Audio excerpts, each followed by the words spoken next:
jìnnà sí wọn bí sánmọ̀ sílẹ̀ o ara ló ń ta wọn ṣe mọ́ o náà bá sunkún sójú bẹ̀rẹ̀ má ti fi gbé sọ kó fẹ́ yẹ ẹyẹ kó lọ ìgbé sọnù sígbó wọ́n dúró títí ọwọ́ wọn ò tó ìṣó máa ṣe ta ní kókó ṣòkòtò tí olókùn ó dá kìtìyàn ó dórí àwọn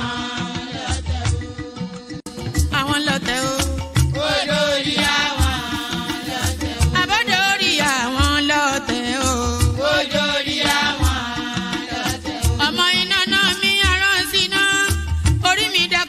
Ṣí mi lọ́nà o mo tẹríba fàdàgbà o àgbà ẹ foríjì ni ojoojúmọ́ ni mo ń pọ́n wọn lé mo ń ṣèyá sí àwọn àgbà o mi ò fojú tí rìn wọn láyé ọmọdé ẹ má fàgbà ṣe yẹ̀yẹ́ torí oníkọ́ tó yẹ ọlá ni ọmọdé ń bọ̀ wá dàgbà o màmá ń bọ̀ wá dàgbà o.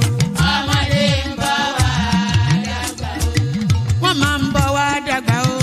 Ọmọdé ń bọ̀ wá dàgbà. Ọmọdé ń bọ̀ wá dàgbà o. Ọmọdé ń bọ̀ wá dàgbà. Bọ́lájú kòkòrò bá gbẹ́ran nígbó tó bá fúnra ẹ̀ pín ló dára jù o. Kọ̀wé mi á jẹ́ dàgbà o. Èyí mo rí màrò ẹ̀fọ́ gbogbo náà ní ilé ayé. Sùúrù ní ṣẹ́gun ohun gbogbo. Ẹ má ṣèké mo ní ẹ má dalẹ̀.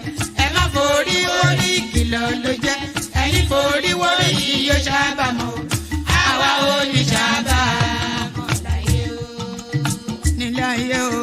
àwa ò ní sábà mọ́ láyé. àwa ò ní sábà mọ́ láyé. àwa ò ní sábà mọ́ láyé. dẹ́bìtọ̀ rẹ̀ àtàrà ilé o. àwa ò ní sábà mọ́ láyé. àwa ò ní sábà mọ́ láyé. àwa ò ní sábà. Ṣòkòtò wọn múra wọn sáré kẹrù sọkọ o àyànmọ́ ògbóògùn wo wọn ò béèrè lọ́wọ́ orí orí lọ́mọ mẹ́wàá lọ ìyàwó ohun tí ẹ wá lọ sí Ṣòkòtò ohun rẹ lágbo Ṣòkòtò mo sọ àkúnlẹ̀yàn ọmọ ẹ̀dá láyé kò lè yí padà mo ń tẹnu mọ́ o olórí làlá bàrò orí làlá bàrò olórí.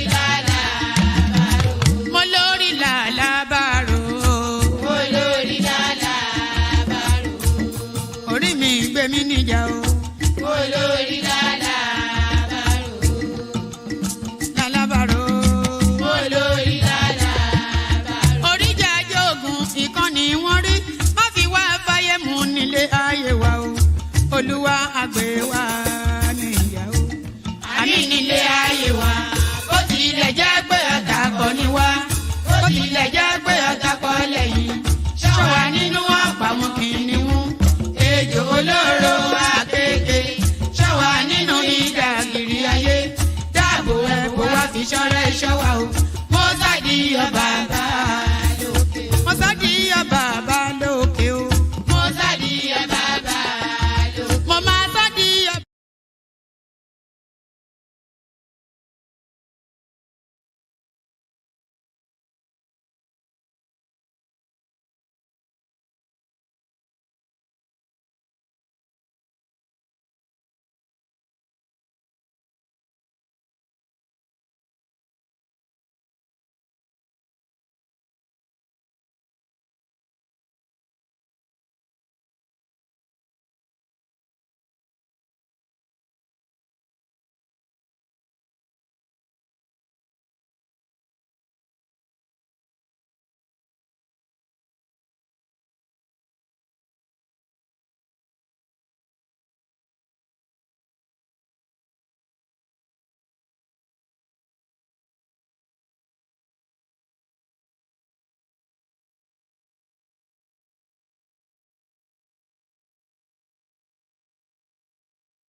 Can you hear me now?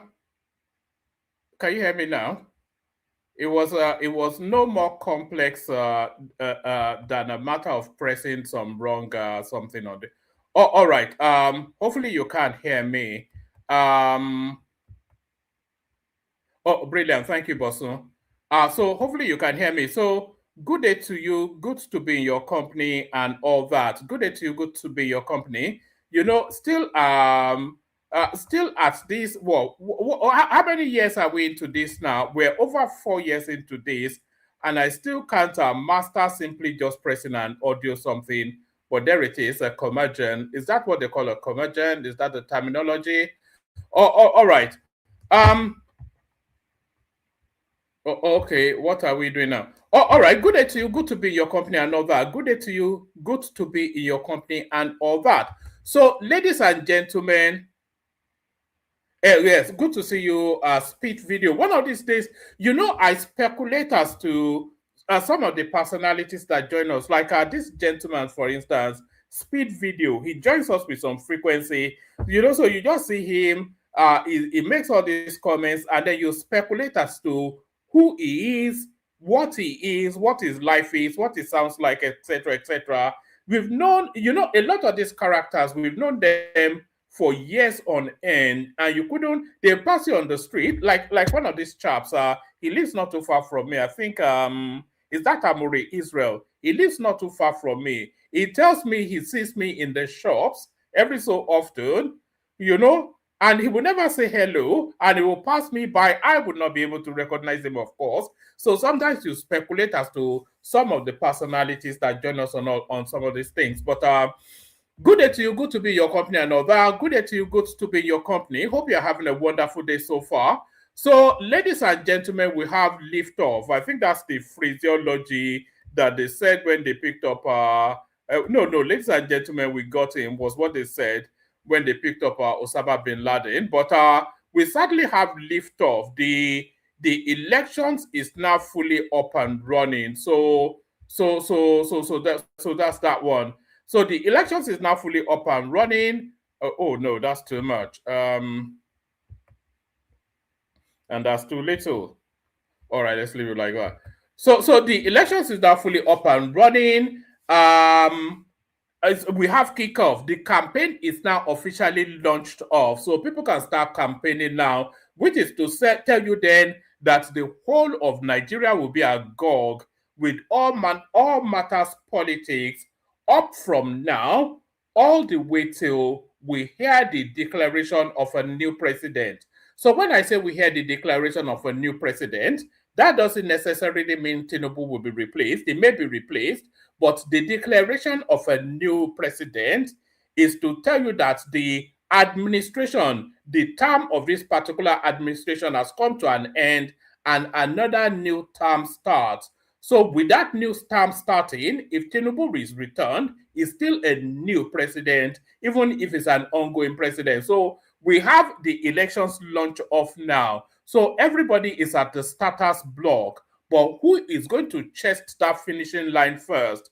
That is where the conversation is now. So from now up all the way to January the 16th, you will hear relentless campaigning. There'll be all manners of all sort of things said. There'll be falsehood, there'll be falsehood circulated. There'll be all manner. People would lose their temper. Names will be called. All manners of things will happen. But ultimately, the culmination of all that is the declaration in the second quarter. It'll be the third quarter, isn't it? So the first quarter will be. So it will be in the third quarter, wouldn't it? So round about the 17th, the 18th, thereabout, the INEC would have done whatever it is they need to do to make the announcement of who your president will be all the way to 2031. So Tinubu is the man to beat at the moment. So, and I don't think there's any controversy around that. Tinubu is the man to beat, is the incumbent president, is the front runner, and all of the permutations permutate. In fact, if you look at all of the data that tells you how that election to go, people, they give Tinubu as high as a 70 to 75% chance of return. They give Peter Obi round about a 20%, and then Atiku also round about 10-15%. They even rate Atiku slightly, they even rate Peter Obi slightly higher than Atiku, but Tinubu is the overwhelming.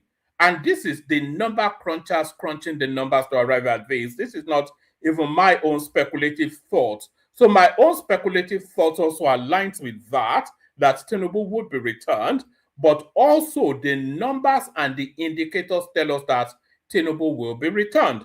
So that's going to form the body of this conversation. Tinubu will be returned because Tinubu holds that position already. So for anybody else to take it to become president, they have to wrestle that position out of his hands, and that would be a Herculean task, a formidable task.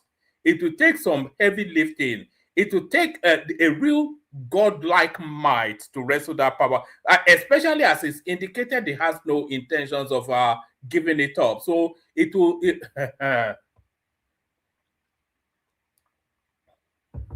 You have to move heaven and earth to wrestle that power from him. And I don't think there's any controversy in that. So what would you have to do? They say, oh, Tinubu will rig his way back. They tell you that, oh, the election is between the Nigerians and Tinubu and all of that. And already we're back in the regurgitation of the school certificate. Do you know that they are going to rerun the drug narrative? Oh, the Americans are about to publish another drug detail too. So they're still doing all that. So I don't see,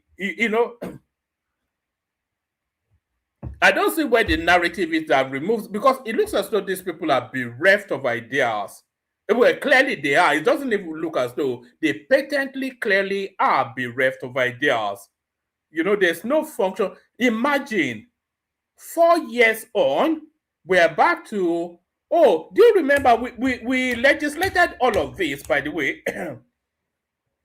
We legislated all of this as early as 4 years ago. Remember the fervency and the potency of it in that 2023. Oh, Tinubu is from Guinea. We don't know his mother. He's a drug dealer. We did endless reams all over social media, going through line by line of Tinubu's case in the United States. We did it on this platform. We went to the archives, went to the American thing. We dug out details. Who did it? It was Fatai, wasn't it? It was Fatai that went to dig out all of the details of that particular case. And it took us painstaking for a whole week, line by line. We did all that. We did all that. And then they are doing Tinubu's primary school certificate. They are doing Tinubu's secondary school certificate. Now they are telling us how many times have the Americans how many times are they going to publish the details of the drug, whatever it is, or not? So so that is to tell you that the opposition space, they are bereft of ideas. So if they are going to use the same narrative that they lost so woefully on in 2023, then really, what reasons does Tinubu have to be concerned? So completely bereft of ideas. No, I'm not quite sure. I seem to have something. Maybe I'm coming down with something. I'm always coming down with something.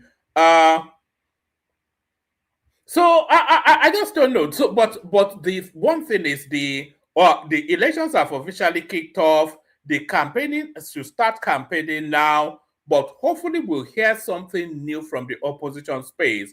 If it's going to be a narrative around certificates and drug dealing, then that I personally will be disappointed, because I want a bit more verve. I want a bit more, give us something new, But I'm not sure. They're just totally bereft of ideas. Atiku has gone to court. Atiku has gone to court insisting that INEC has to publish Tinubu's primary and secondary school certificates. So INEC is telling him that Tinubu submitted only a university certificate. So they can't compel him to submit a primary, secondary school certificate when the law doesn't compel that. So that's where Atiku is, and the Peter Obi space, they are chasing drugs in America as they were in 2023. So that is the sum total of what is going on in the political space. So it's just unfortunate, but it looks as though it's not even will Tinubu win anymore. It's the margin of victory that's more the narrative. It's the margin of victory. Let's start it off with this one. Let's start it off with this one. Actually, let's just let's kick it off. Sorry, have I invited you to?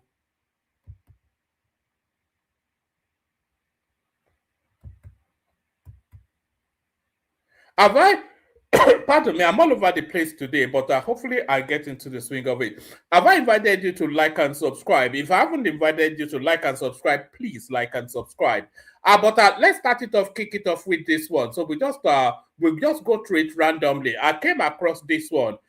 You see, there's a lot of all these podcasts all over the Nigerian social media space. I don't really pay any attention to them because I always consider most of them as a bunch of brainless half-wits. But I came across this particular clip from a particular podcast and I was completely blown away by the intelligence of the guy doing the interviewing.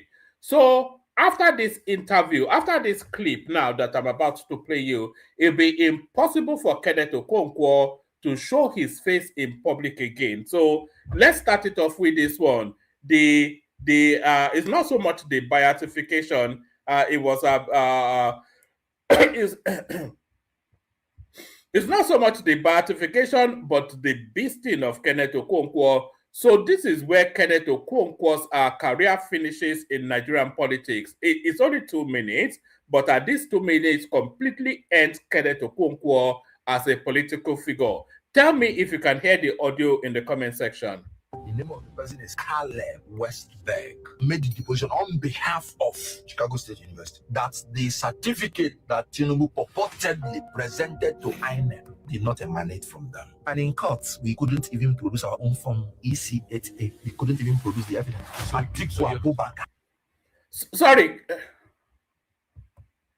Sorry, can you hear the audio in the comment section? Okay, all right, the volume.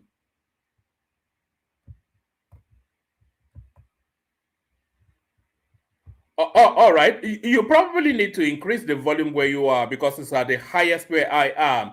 But this is the nail in the coffin of Kenneth Okonkwo as a political entity in Nigeria. So here it is. The name of the person is Caleb Westberg. Made the deposition on behalf of Chicago State University. That's the certificate that Tinubu purportedly presented to INEC did not emanate from them. And in court, we couldn't even produce our own form EC8A. We couldn't even produce the evidence. Atiku Abubakar is the only person now that stands the chance to defeat Tinubu. So you're saying that it's better to rally around a man who lost almost 6 times? There's your formulation answer. I'm asking you. It doesn't make sense. Are you sure it doesn't make sense? Or because you contradict what you say?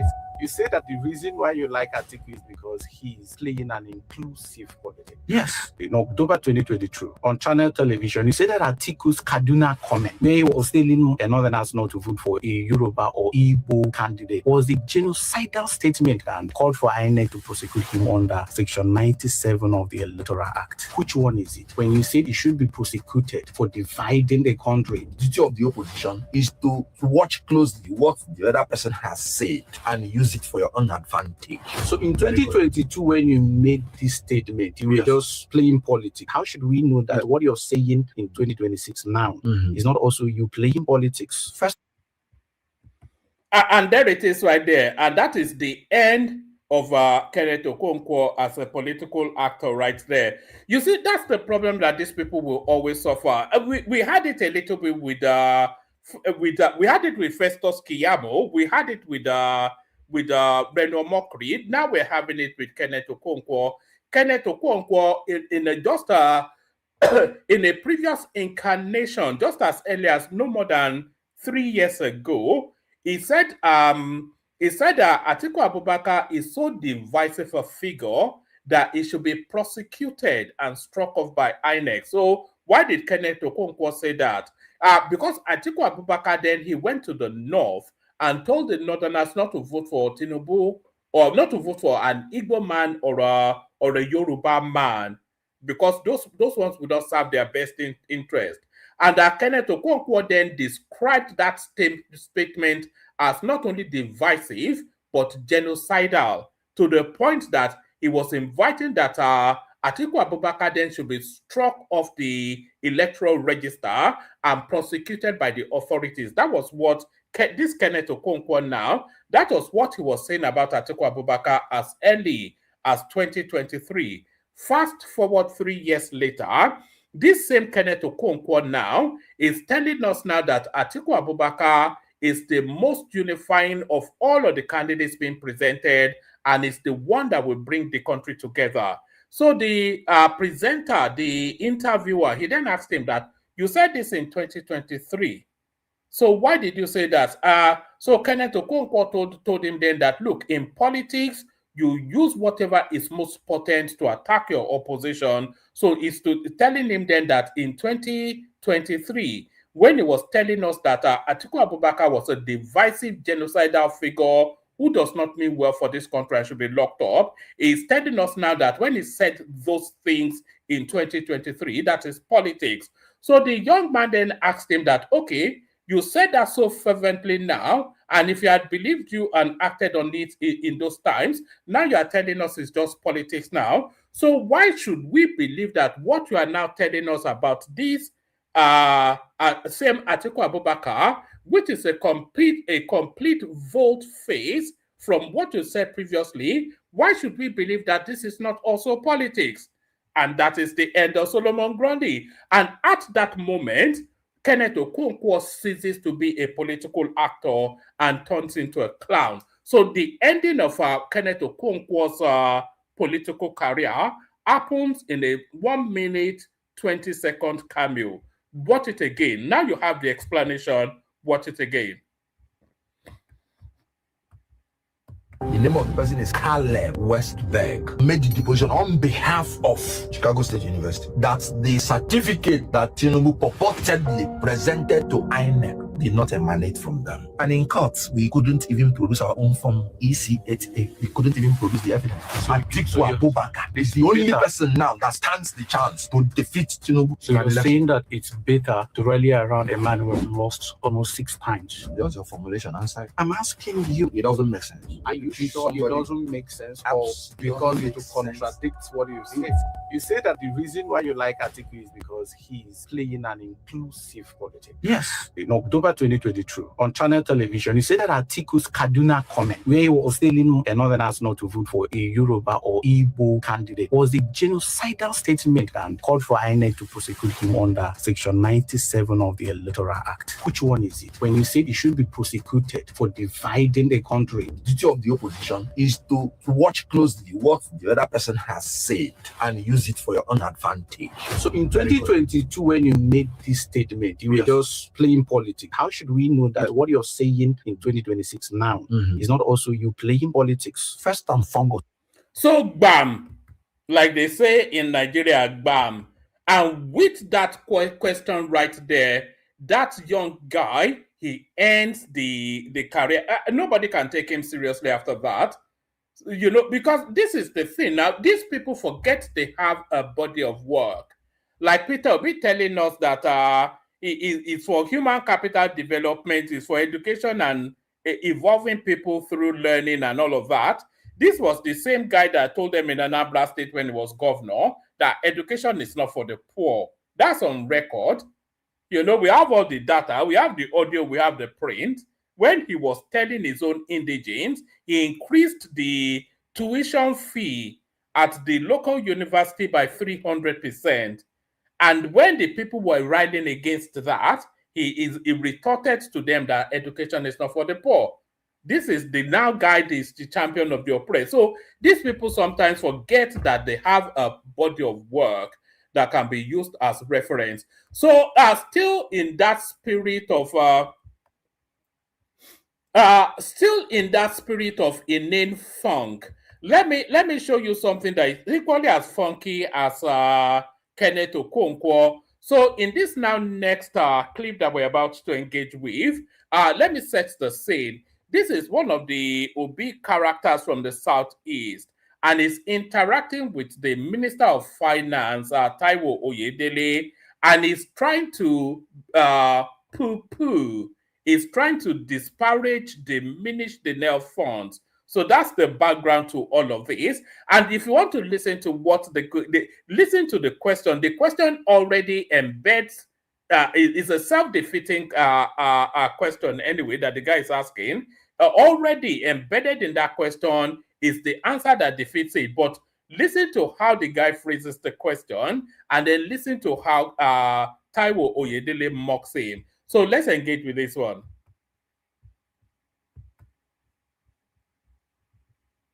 Morning, well done. Morning, Honorable Minister, good morning, well done. My name is Basi Udo. I work for Media TrackNet Nigeria. I'm not here to contest the data that you've given, but I know that I have 3 children in the university, and I'm not aware they have called me to tell me that they have received any loan, NEL fund loan, and none of their classmates have even indicated so. All right. So already, even in the way he's crafting that question, it's a self-defeating question. He's saying his student has not called him to tell him that they have received any NEL fund loan. But then, of course, the loans are not given automatically. You have to apply for it. So is it as his children told him that they've applied for the NEL fund loan and they were denied it, which is a different question? Or are they sitting at home expecting somebody to come and knock on their door and hand them money, which is a totally ludicrous thing? So he says he has three children in university. None of them have told him they are collecting NEL fund loans. Has any of them applied and denied? Because that's a different narrative. So this is the thing with that obedience space. You know, just no cranial function, everything just brainless. It's just crude, rudimentary, brutish. You know, they just want to use Nzobo on anything. Honorable Minister, good morning. Well done.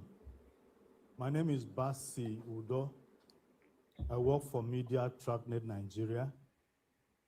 I'm not here to contest the data that you've given, but I know that I have 3 children in the university, and I'm not aware they have called me to tell me that they have received any loan, NEL fund loan, and none of their classmates have even indicated so. So if we have 1.8 million graduates in Nigerian universities and my 3 children don't have it, who does? And when is mine coming? But the question I have to ask has to do with the trip that Mr. President made to the UK in March.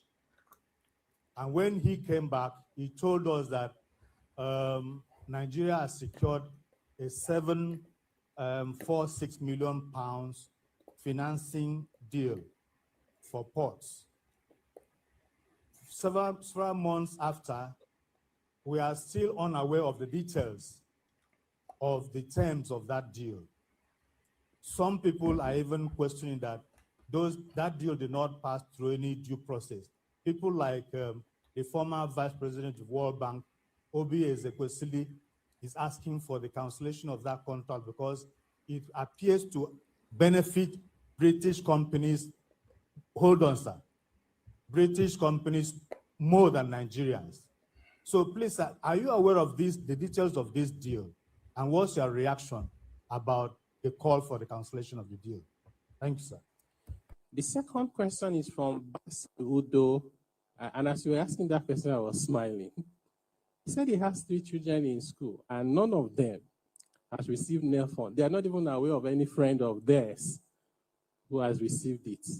Something is just telling me in my mind that you need to ask your children to be honest with you. It is possible they've collected the money and they are collecting from you. If there's anything that everyone can attest to, it is this NEL fund. We've seen video of students randomly rejoicing Because it's not only the tuition that was being paid, they get monthly stipend, interest-free in a high inflationary environment. It's like grants. 1.5 million. You can go to the website. In fact, what you can do, ask any of those your 3 children to give you their details. Help them apply. If you can't find the link, come to Ministry of Finance. We will help you. You will do it yourself. You apply for one of those 3 children and you get the amount. So you can go and ask them what they have been doing. Okay, so the Honorable Minister is saying we should even ask you whether they've shown you the evidence that they applied. You need to go and ask them. This is a very serious matter. You know, even in my personal capacity, I have one small foundation that I use to support indigent students to go to school.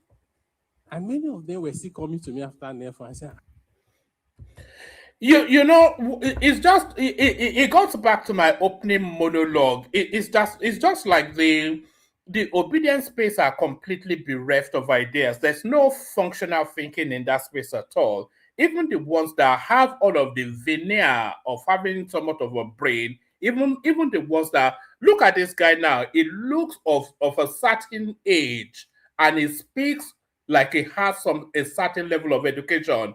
But he's actually taking his questions from the noise from Twitter, etc., etc.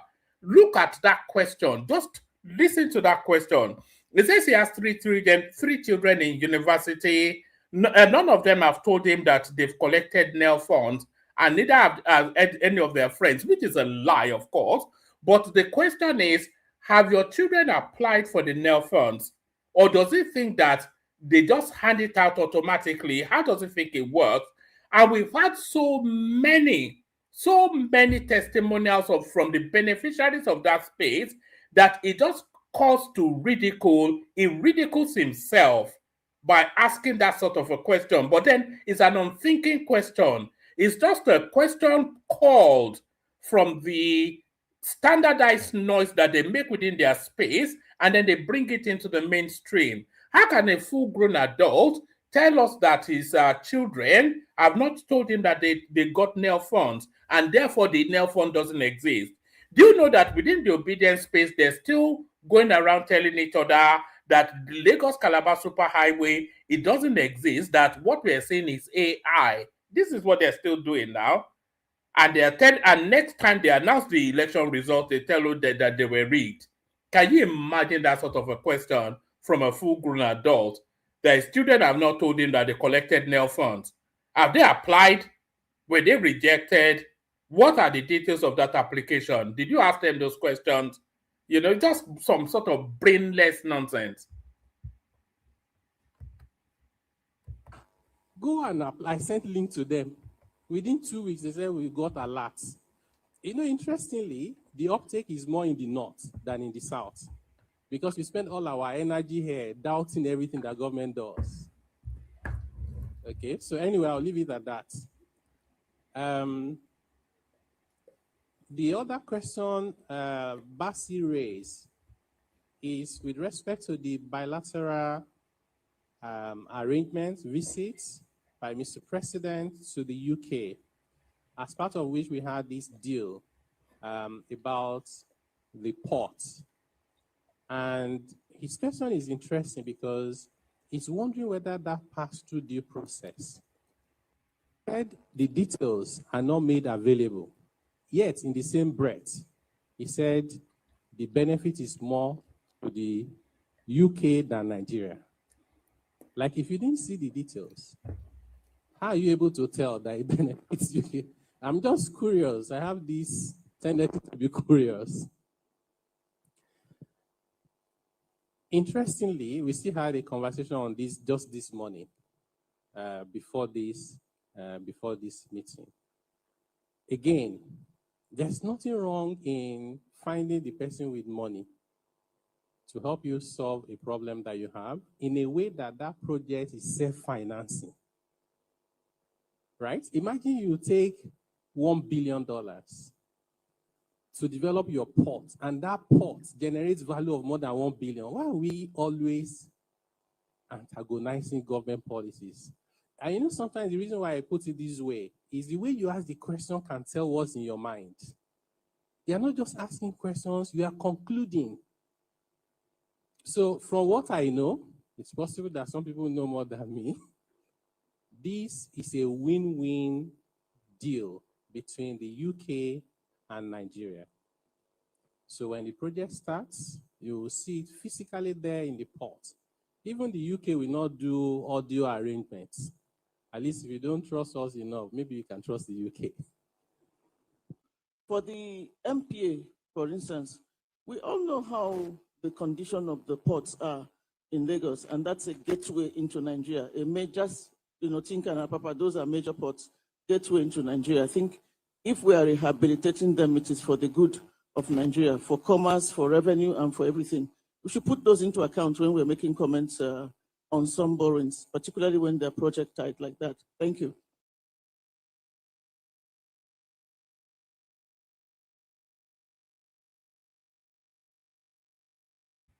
In fact, the rehabilitation of the Tinkan Island is an Igbo project. If you want to really go to the granular level of understanding, the rehabilitation of the Tinkan Island port is an Igbo project. Who occupies the container economic space more than the Southeasterners? So, and they're the ones always belly aching the most about everything. So that's that one. Let me play you one more clip, and then I'll send the link, by the way. If anybody wants to come up. I'd like the conversation around the election kicking off officially. So if anybody wants to come up to speak on that, come speak on that. So let's watch this clip with Festus Keyamo. The president has approved $500 million, not money borrowed, from his sweat, from the sweat of the savings of the country, to rebuild the hub, the airport in Lagos. $500 million. That's the investment. And it is turning that airport that is 50 years old, to a marvelous hub. You'll be very proud of what you see in Lagos in the next 22 months. That's the kind of attention that the president has paid to the airport in Lagos State. We're also planning to extend the rail line that ends at Ikeja bus stop. We are working with the Lagos State government to extend that rail line all the way to the GAT, the local, all the way through Bicotney, and all the way to the international airport. That rail line is about to start. Is the extension of the rail line. You know, the one thing that there are many things that I applaud Tinubu for, but one of the things that I applaud him for the most is that he's timing a lot of his, in fact, all of his big projects, is timing them to end within his 8-year administration. So now the rehabilitation, the refurbishment, it's not even the rehabilitation, it's almost a total rebuild, because when Festus Keyamo was describing the Muritala Mohammed International Intervention, the international airport, he told us that they will gut the airport just to the pillars. So they will take everything down with only the pillars holding up a skeletal structure, and then they'll totally rebuild. So it's a total rebuild, but then they are going to do it within a 22-month period. So the start and finish of that rebuild will still fall within the Tinubu 8-year term. And that is how you see all of these projects. That's why he started the Lagos-Calabar Superhighway quickly, because he knows that he needs to complete it within an 8-year term. Lagos, Sokoto, Badagry, etc., he wants to finish all of these projects within this, because we have this long history of project abandonment. And as soon as Tinubu leaves office, all of those projects get abandoned, no matter what level of completion they are at. So and that is one of the things that he's noted and famous for. So that's that one right there. Oh, all right, let me go to a lot of these ones. Some of these ones I'll just give you the headlines, etc. 2027, Segun Showunmi declares total support for Tinubu. So is that not an anti-party activity? Is that not an anti-party activity? Is the question? All these adverts. So 2027, Segun Showunmi declares total support for Tinubu. I thought it was a PDP stalwart, a PDP chieftain, a chieftain of the People's Democratic Party, PDP, Segun Showunmi, has declared his support for the second-term re-election bid of President Bola Tinubu. Our correspondents report that Showunmi made the public declaration on Wednesday during a Politics Today interview on Channels Television. While he maintained that he has not decamped from the PDP, he insisted that Nigeria must build its democracy around its peculiarities.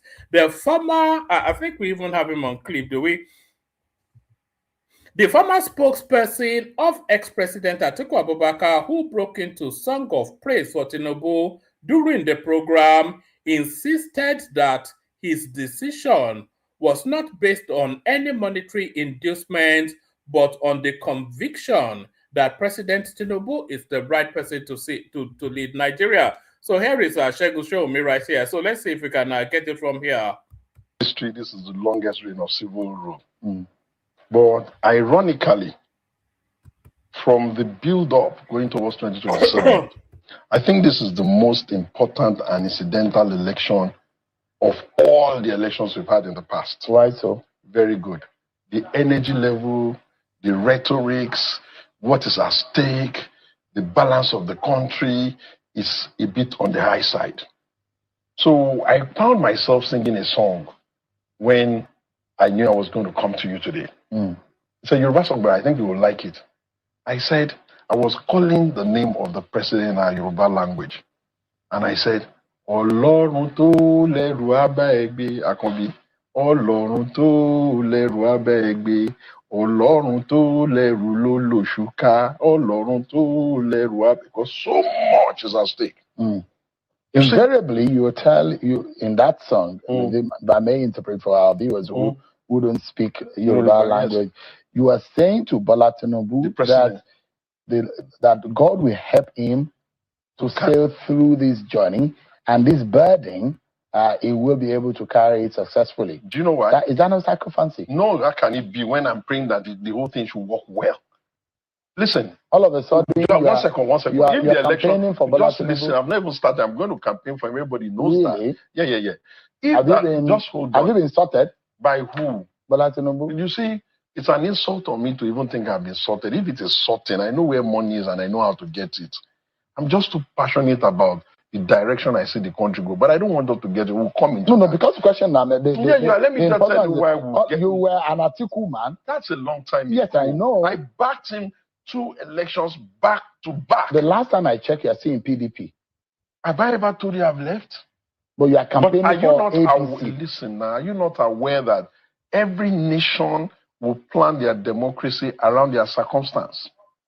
The circumstance of the Nigerian nation that you see being about Rainbow Coalition, people being sympathetic to the president and other, including the Wiki and co, is based on only one principle. How do we balance the democracy of Nigeria in an environment where the demography, that means the way population is growing in each of the zones, is different?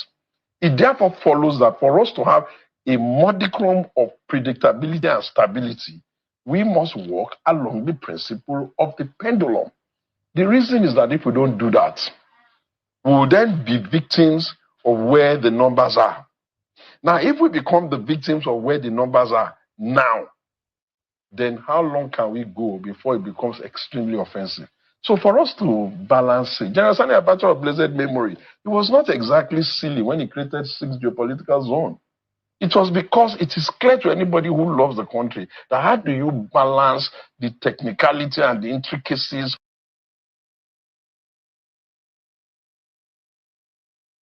So there it is right there. Segun Showunmi, no surprise to anyone, declares for Tinubu. I think he actually made that declaration first on this platform about 18 months ago, thereabout, when he came to visit us. So that's that. Tinubu approves transfer of EFCC-recorded funds to students' loan scheme. So this is that Robin Hood thing. I'm not quite sure that anybody can quibble with this. Tinubu approves transfer of EFCC-recovered funds to students' loan scheme. I think this is the second time this has happened, actually. And I especially want them to transfer the 212 billion naira that they recovered from Abubakar Malami into that students' loan scheme as well. So that should complete that cycle. President Bola Tinubu has ordered the transfer of eligible cash recovered by the Economic and Financial Crimes Commission, EFCC, to the Nigerian Education Loan Fund, NEL Fund, to help the agency meet its growing financial obligations to Nigerian students. Correspondents report that the Minister of Education, Dr. Tunji Alausa, disclosed this on Wednesday while speaking with State House correspondents after the Federal Executive Council meeting in Abuja. So that's that one right there. I'm not quite sure that anybody quibbles with that. So this one now, you know, I've always said that there's going to be a reckoning for these excesses that we're seeing from the obedience space. I've always said there's going to be a reckoning, especially the excesses we're seeing in Yoruba land, and the beginning of that reckoning starts. Lagos declares Thursday work-free for Isheshe Day celebration. So Isheshe Day is essentially a Yoruba day. So this is Lagos State doubling down now on its Yoruba ethnicity.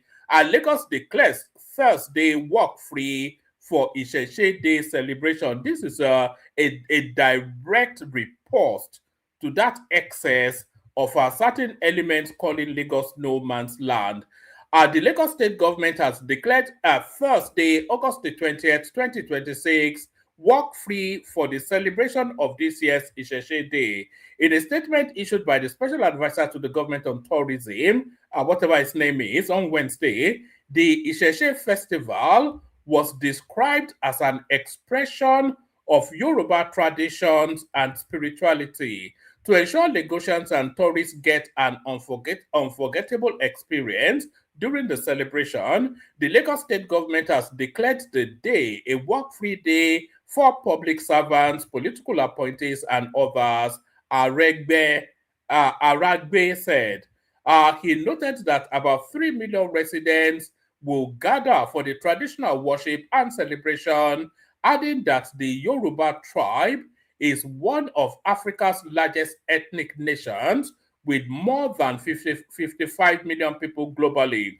According to him, adhering to the culture and tradition over the years has sustained the Isheshe festivals in Cuba, Brazil, and the Caribbean, where many Yorubas live aside from Africa to this day. When the drums sound in Lagos on Thursday, they answer the drums in Havana, in Salvador, in Port of Spain. 55 million people and counting. Lagos is not observing a local holiday. Lagos is standing at the center of a global heritage. Isheshe Day marks the culmination of a full week of traditional activities and has been observed as a work-free day in Lagos since 2023, following a request from the Lagos State Council of Obas and Chiefs. Governor Babajide Sanwo-Olu has upheld this every year in line with the administration's commitment to indigenous values and religious inclusiveness under the themes and agenda. So I wonder now, so this is an invitation then to all other ethnic composition in Lagos State to come and insist that they want to have an Igbo Day in Lagos. So how you quite explain that is so that's the challenge right there. So Lagos doubles down on his ethnicity, on his tribal stock. So it's left there. Maybe the Kanuris will go to Alausa and go and knock on Sanwo-Olu's door and say, we want to have a Kanuri Day in Lagos. So let's see how that pans out. So that's a direct riposte to that Lagos is no man's land something. U.S. court orders FBI, DEA to release files on Nigeria's President Tinubu by August the 21st. So this is the obedient space still very much chasing their tails as they have been since 2022. So we'll see how that plays out. So we are going to do drug dealer for another 2-3 weeks. That's what that tells us.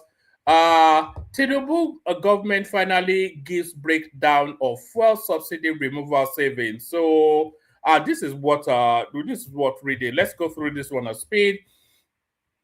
The President Bola Ahmed Tinubu-led administration has finally unveiled a breakdown of the 15.8 trillion naira in savings from the fuel subsidy removal and gains of other reforms over the last 3 years. Minister of Finance Taiwo Oyedele disclosed this at a press conference monitored by correspondents on Wednesday, giving a detailed breakdown of the administration's subsidy removal reforms. According to Oyedele, the reforms resulted in 15.8 trillion naira in savings that accrued to the Federation account. He noted that the savings from fuel subsidy removal were shared amongst the federal government, states, and local governments. According to him, the federal government received 5.43 trillion, whilst the state received 6.52 trillion, and local governments received 3.88 trillion from the fuel subsidy removal savings. This is well worth noting. Actually, I think I'm going to bookmark this. I'm going to bookmark this article because no doubt we will revisit this copiously in the course of conversations to come. Because even with this explanation, because these people they don't know how to evolve a conversation, or they don't know how to develop an argument. They'll still be saying, "What has it done with the fuel subsidy? So they're giving you a breakdown now. About approximately 15 point something trillion naira, the savings from the fuel subsidy. The federal space got 5.4, the states got 6.5, the local governments got 3.8 trillion from the subsidy. So really, if you want to ask what happened to the subsidy money, the bulk of it went to, in fact, out of 15 trillion, 10 trillion went to the states, because the local governments are also still embedded within the state. So if you want to know what happened to the fuel subsidy, then go and ask your state governor, because the government handed the money to them. According to him, the federal government received 5.43 trillion naira, whilst the state received 6.52 trillion naira, and local governments received 3.8 trillion naira from the fuel subsidy removal. Oyedele explained that the reforms also generated 3.12 trillion naira in other incremental revenues and 11.8 trillion naira in incremental borrowings. As a result, the federal government has approximately 20 trillion in incremental resources during the period under review. However, he noted that additional expenditures incurred by the government during the same period amounted to approximately 30.6 trillion naira. The federal government had approximately 20.4 trillion naira in incremental resources. Over the same period, additional expenditures amounted to approximately 30.6 trillion naira. Subsidy removals, therefore, did not create one large pool of cash available to the federal government.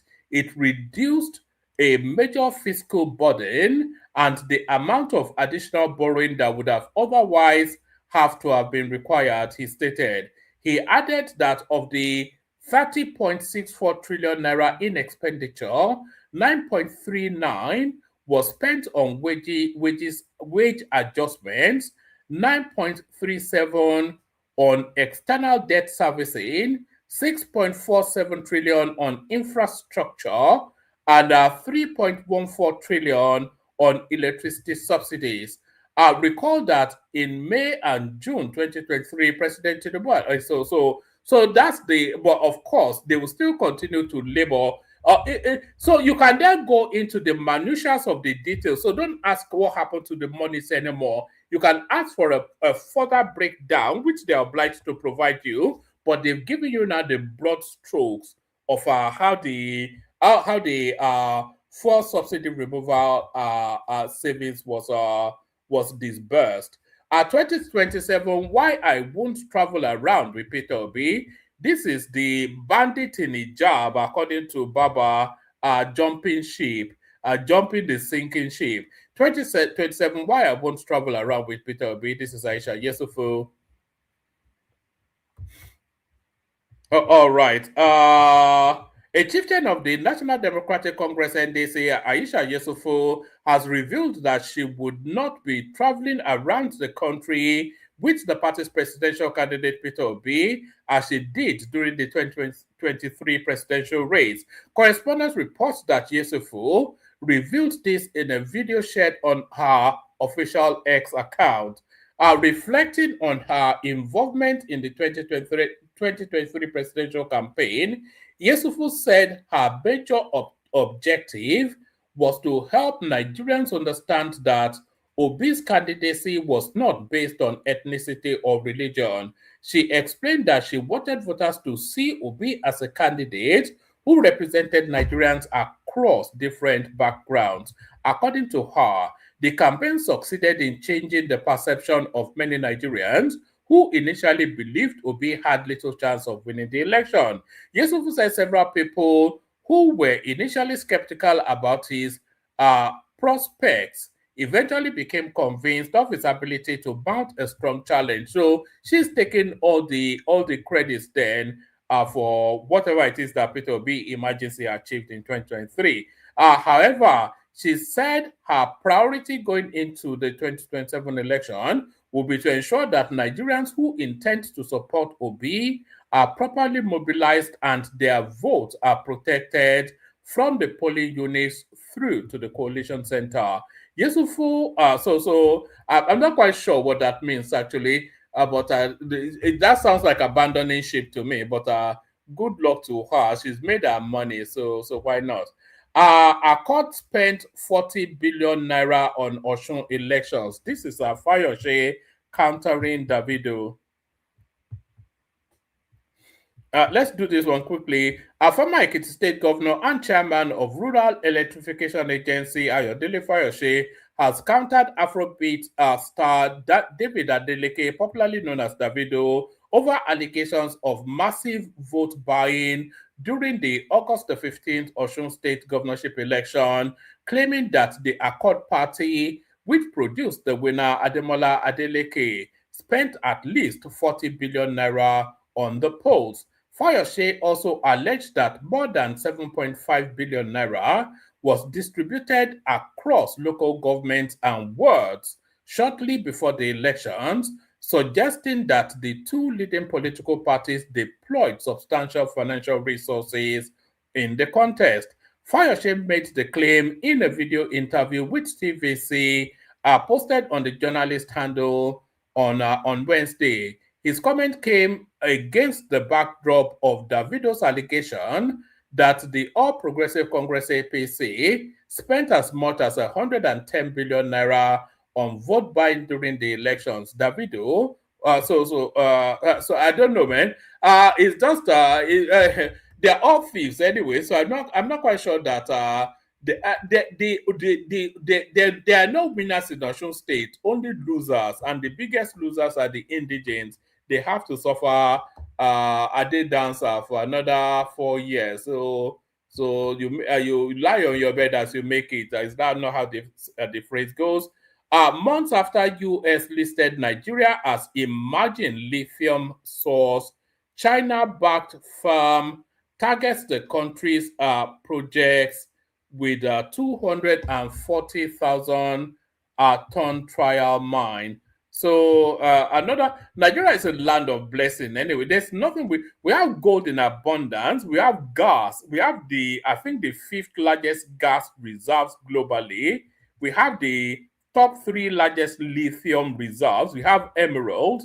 So if we have the most arable land known to mankind outside of the Congo, So I'm not quite sure. That country, man. That's if you're looking for God's own country, I suspect it is Nigeria. So that's the battle for lithium in Nigeria now taking shape. 2026 Isheshe Day, Lagos declares Thursday work-free as residents celebrate Yoruba heritage. So I'm waiting for what the Southeasterners will have to say about that. That they don't want Yoruba people celebrating Isheshe Day in Lagos. So that's that. Let me send the link to the studio. If anybody wants to come in. That's all I've got. But the main hub of the conversation is that the elections have officially kicked off. So if you want to come and give us your thoughts, that's the link in the comment section right there. Let me play you the Kegite music. We take it from there. Only water, where they see ma. Water,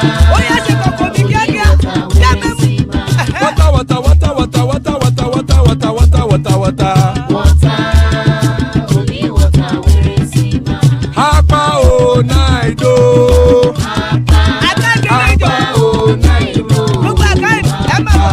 Hapa you don't come o.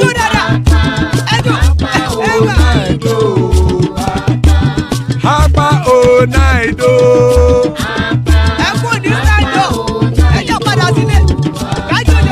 Oro kẹ̀kẹ́ ẹlẹ́mù yé o.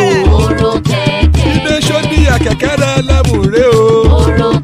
Bọ́bí Master kẹ̀kẹ́ rẹ̀ ẹlẹ́mù rẹ̀ o. Chief Wáìlà tí kẹ̀kẹ́ rẹ̀ ẹlẹ́mù rẹ̀ o. Eruku lẹ̀lẹ̀ ẹlẹ́mù dé. Eruku lẹ̀lẹ̀ ẹgbẹ́ ẹlẹ́mù dòde ojàre o. Eruku lẹ̀lẹ̀ Ghana ti dé ẹgbẹ́ bọ́dì o. Ọmọ ẹlẹ́yẹ ẹyẹ o ó dìlé o. Odúyẹ̀lá ẹyẹ o ó dìlé o. Petrosonana ẹyẹ o ó dìlé o. Petrosodúnkẹ́ ẹyẹ rẹ̀ ó dìlé o. Ẹlẹ́kọ̀ ọ̀run mú ìní o.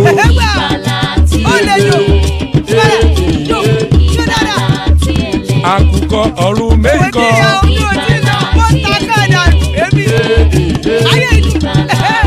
Ikú kò ní ríwà gbéṣe o.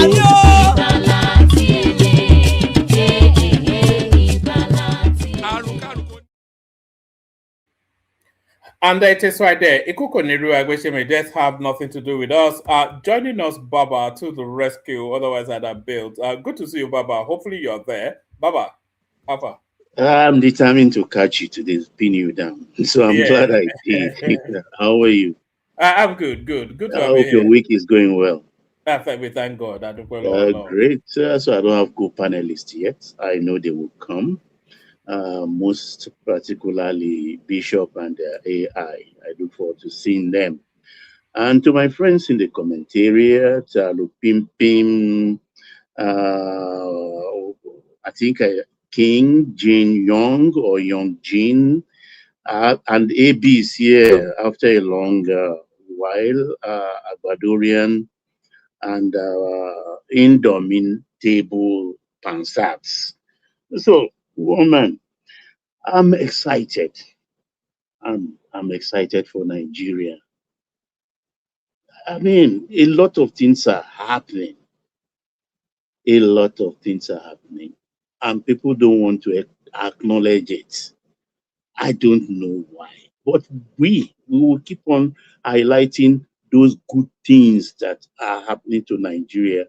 And that's why I've come to the logical conclusion that only those who have accepted poverty as a life sentence will say they are poor in this present state. Because as we speak, people are buying brand new cars, people are building houses, businesses are being created, and it's a good time to be a Nigerian, honestly. It's a good time to be a Nigerian because you are challenged. If you don't have a beggar attitude, you are challenged. It's a green land. Burrow into it. Take your picks, jiggers, and all the shovels. Go find something to do and make money. Do you know last year alone, one man, Nigeria exported over 12.6 trillion of goods. That's about $8 billion for exports. You know, Baba, it is my belief that a good 60% of Nigeria's economic activity is still not fully captured. There's a lot that just goes on that is not documented or taxed or I think a lot. No, I don't know. They just live in a cocoon. You understand? I will tell you, I will confess to you, one man. I'm a victim also. I have not tapped into these buzz activities, that is a stock market in Nigeria, because I was stung many years ago. If you remember that free fall during Dangote, this thing, I don't want to go into there. Even my children in university then, they lost money. They lost money. I still, the Nigerian in me is like still looking and saying, this thing, will it last? You understand? And I think that's why a lot of people are still looking from afar. Some looking in askance that, can we really pull this off? Well, it is happening, one man. We exported over 8 billion goods to about 281 products. 281 products to 120 countries. Can you believe that? We exported to 281 countries. 120 countries, 281 products, including ginger, cocoa, cassava, lithium, gold, and most of them are finished products. Between Indorama and Dangote, they are the two highest exporter of urea and fertilizer in Africa, to Brazil and to America. So this is why they've been wondering that where are we getting the dollars from? Elumelu came out to say, look, foreign exchange is no more a problem. Our foreign reserve today stands at 52 billion. 52, these are foundation for prosperity. We never had it like this before. We just been walking to the answer, cutting corners. They can't figure out things. This man came and took a road less traveled. He took a road less traveled. He could come and still tread the normal wide road. He didn't do that. He put shoulder to wheel and is building. Even the gold, we are processing our gold before exporting them, not just the raw dust thing. The lithium, how many factories even do we have alone in Nasarawa? How many factories in Nasarawa alone for lithium? I think about 3. If people can fact check me on that. And here we are, they say nothing is happening. The 3rd largest manufacturer in Africa.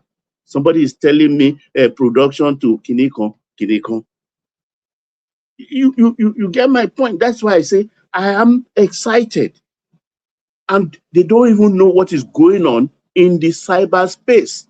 We have just 35 kilometers of optic fiber. Now they are laying 91,000. 91,000.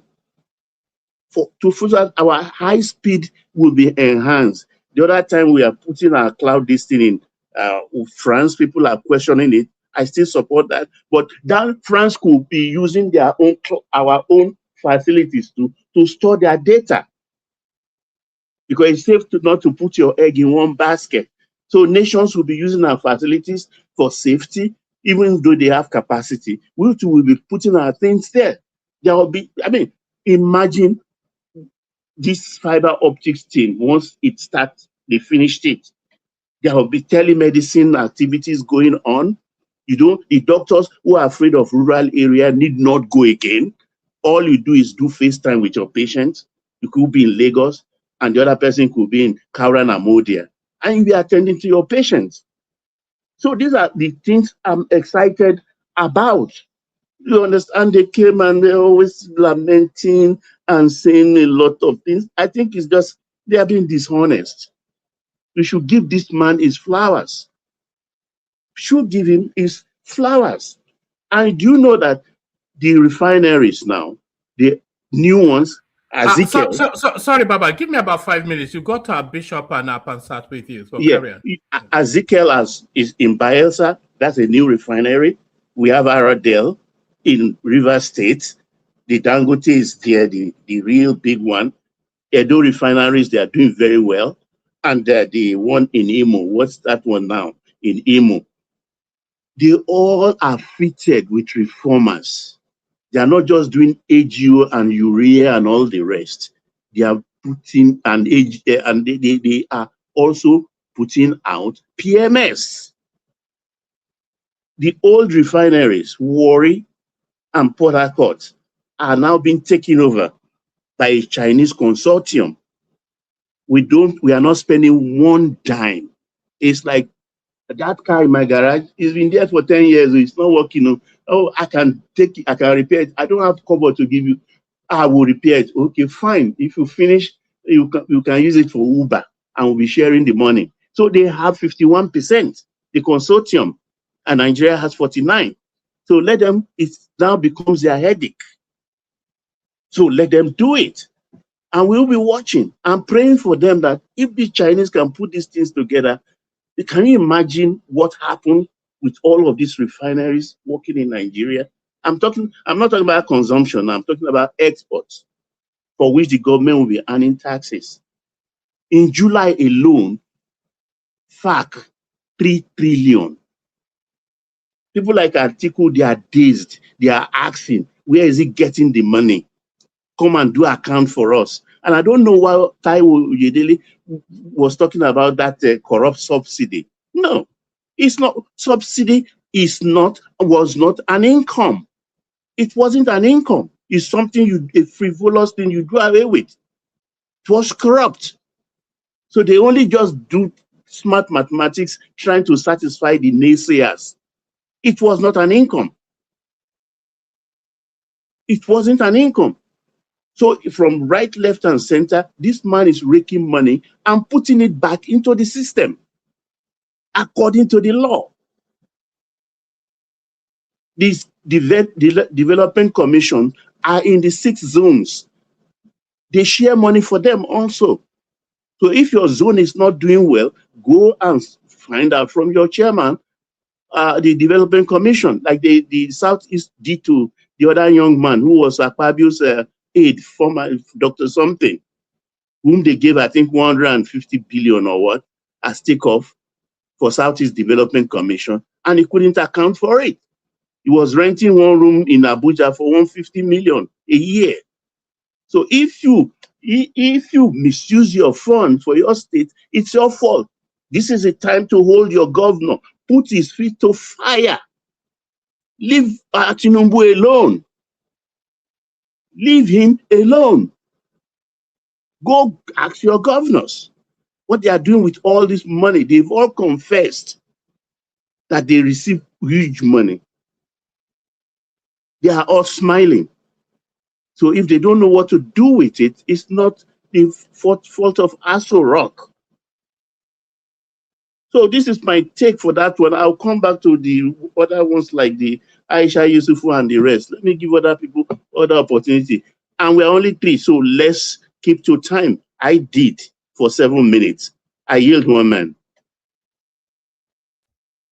All right. He may be busy, so I'll just take it up from here. Baba, how are you today? I'm very well, thank you. And you? And my brother Bishop, how are you? I'm fine. All right, good. Yeah, let's try to keep the time. Baba, you did very well. Now, let's, I believe that one of the topics that we are talking about is the U.S. court the U.S. District Court in Washington, D.C. ordered the Department of Justice, FBI, and DEA to process and release records regarding the 1990s investigations involving the Jagaban. So Judge Beryl Howell set a compliance deadline for August 21. That's next week. And then 3 or 4 days, the judge did deny requests for extension by the U.S. authority. I think most people are familiar with Janine, used to be a judge herself. So the background of the case, obviously, everybody, we talked about it. I believe this is a good thing to clear this up, so we'll know if Tinubu is innocent, he didn't do anything, open it up. I would support him. I would say, okay, he's cleared. We just want sunlight. It's a very powerful disinfectant. Let's see what's in those records. So the American transparency researcher Aaron Greenspan filed a Freedom of Information Act, what we have as acronym here as FOIA lawsuit. I believe we have equivalent stuff like that in Nigeria, Freedom of Information. So it challenged previous, what they call GLOMA responses. That's where the agencies refuse to confirm or deny records. So he challenged that. So the requests target historical U.S. files from 1990s investigation into Chicago-based heroin and narcotics network. That includes the famous 460,000 asset forfeiture that we talk about all the time, linked to accounts that were in Tinubu's name. Now we can, in the last campaign, we used to say, I used to say that he was criminally charged, but I've gotten more information, so I'm gonna be able to correct what I used to say then, that he was not criminally charged or indicted in that matter. So I hope others will take a page from my candor and fairness. I'm a fair guy. I have a lot of virtue, but the most cherished one is my fairness. I'm a fair guy. So in the ruling, Judge Howard dismissed the government's non-disclosure justification as implausible. So given Tinubu's status as head of state and public interest, the lifting of the block status of the files is in order right now. So I want most Nigerians to pay attention to this matter. Let's clear that up, because nobody wants a drug lord as president. Okay, let's clear that up. That will give him, if he wins with everything exposed, that will give him leeway to go and do his work. Because I believe that he's being, for one thing, grabbed by the balls to give away our oil wells and our oil and mess up our economy, because they're gonna, if he doesn't do it, they say we're gonna release the records, right? So that will clear things up for him. So I'm looking forward to that 21st, and maybe a day or two after that, we're gonna have all the records. Let's see if he was doing heroin, he was selling heroin in Chicago. So the next other thing that we talked about is not Rudolph Okonkwo, Kenneth Okonkwo and his ilk. They do a lot of propaganda, but Mehdi Hassan has shown how to deal with these corporates, right? We have a lot of them. One man named them all there. The latest one is Kenneth Okonkwo, who's an orator, he's a lawyer, he's an actor. So that is a caustic mixture right there. So this young journalist is able to use his words against him. Mehdi Hassan showed how to do that, and it was very effective. So I hope they'll be using that. I will expand on that as we go on. Then the other thing is the billionaire Aliko Dangote and Senate President Godswill Akpabio called Afrobeat star Davido to pressure him into deleting viral social media updates during the Osun state governorship election. So I wish Tunaja was here, because I've been telling him that one of the problems we have in that country is economic terrorism from Dangote. And so now we see that he's in that cabal, right? So he was pressuring Davido, who revealed the information during an exclusive interview with News Central TV. Sorry, what's the source of that Dangote was pressuring? Say that again. What's Davido himself. He said Dangote was pressuring him. Yeah. Yes, together with Goswell Akpabio. So, and he refused, obviously. When Dangote, who he referred in that clip as Uncle Aliko, he boldly replied, "Uncle, I'm not deleting anything until INEC announces." So that pressure must have been really, really tight. You know what I'm saying? The PSI would be, I don't know, unbelievable. For Davido to tell his uncle, "I'm not going to do it." So Davido, your 7 minutes is up. Is it really? Yes. Yeah, it's up. Okay. All right. In the spirit of us doing what we said we're going to do, let me go ahead and yield back. I will come back to that. Thank you. Good. Okay, Bishop, carry on. Okay, thank you. Yeah, welcome, woman. Just decided to proceed without you. So it's 2147 or 2148. See, woman, we are self-regulating. Yeah, that's why I'm just keeping quiet. You know, I just wanted to draw something. I try to moderate as little as I should, as I can.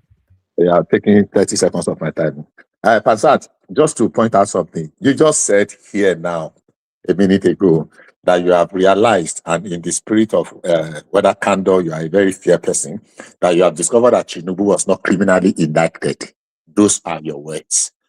And in another breath, almost immediately, you are saying that they will release the report to show that whether he was what do you call it now? A drug criminal. He was a drug lord.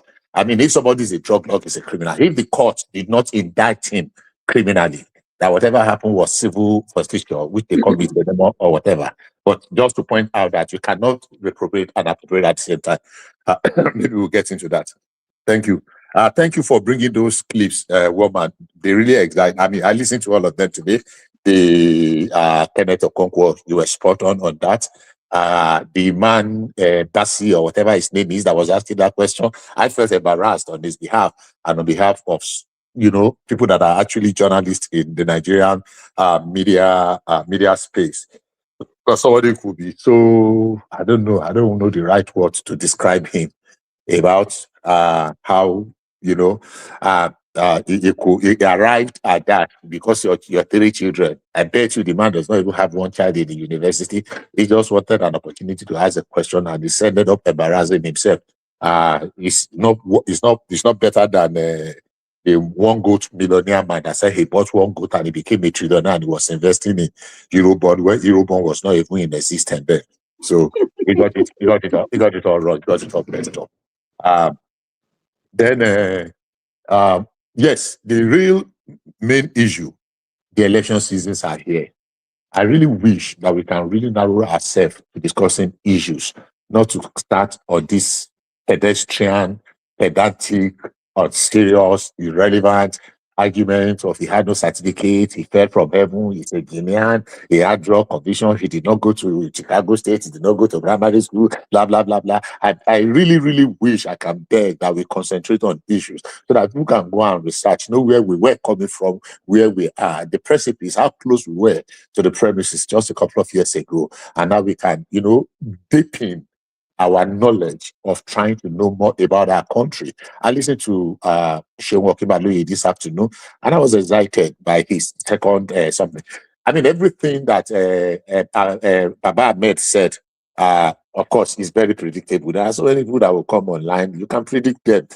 I mean, to the extent of, you can predict them verbatim and literatum. You can predict them word for word as to what they will say. And he never really disappointed. He just re-echoed what he's been saying all the time. The other guy came, Segun Showunmi, and was able to, hit some right chords by my own reading. So if we are going to move forward, and I heard that my brother here told me that, by the way, woman, sorry, I missed your call earlier on. I couldn't take it because I was in the middle of something.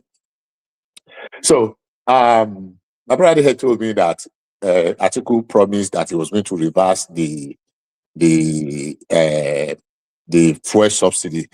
You know, that should excite any interviewer, any online personality to dig deeper. Just like the young man that one man was talking about, the one car something, that car truth guy that was interviewing Kenneth Okonkwo. Obviously, you will see that he did his homework. He was able to press, he was able to, to push back, to ask him. And whether you like it or not, if you know how to read faces, the man was confounded. He was dumbfounded. That is Kenneth Okonkwo.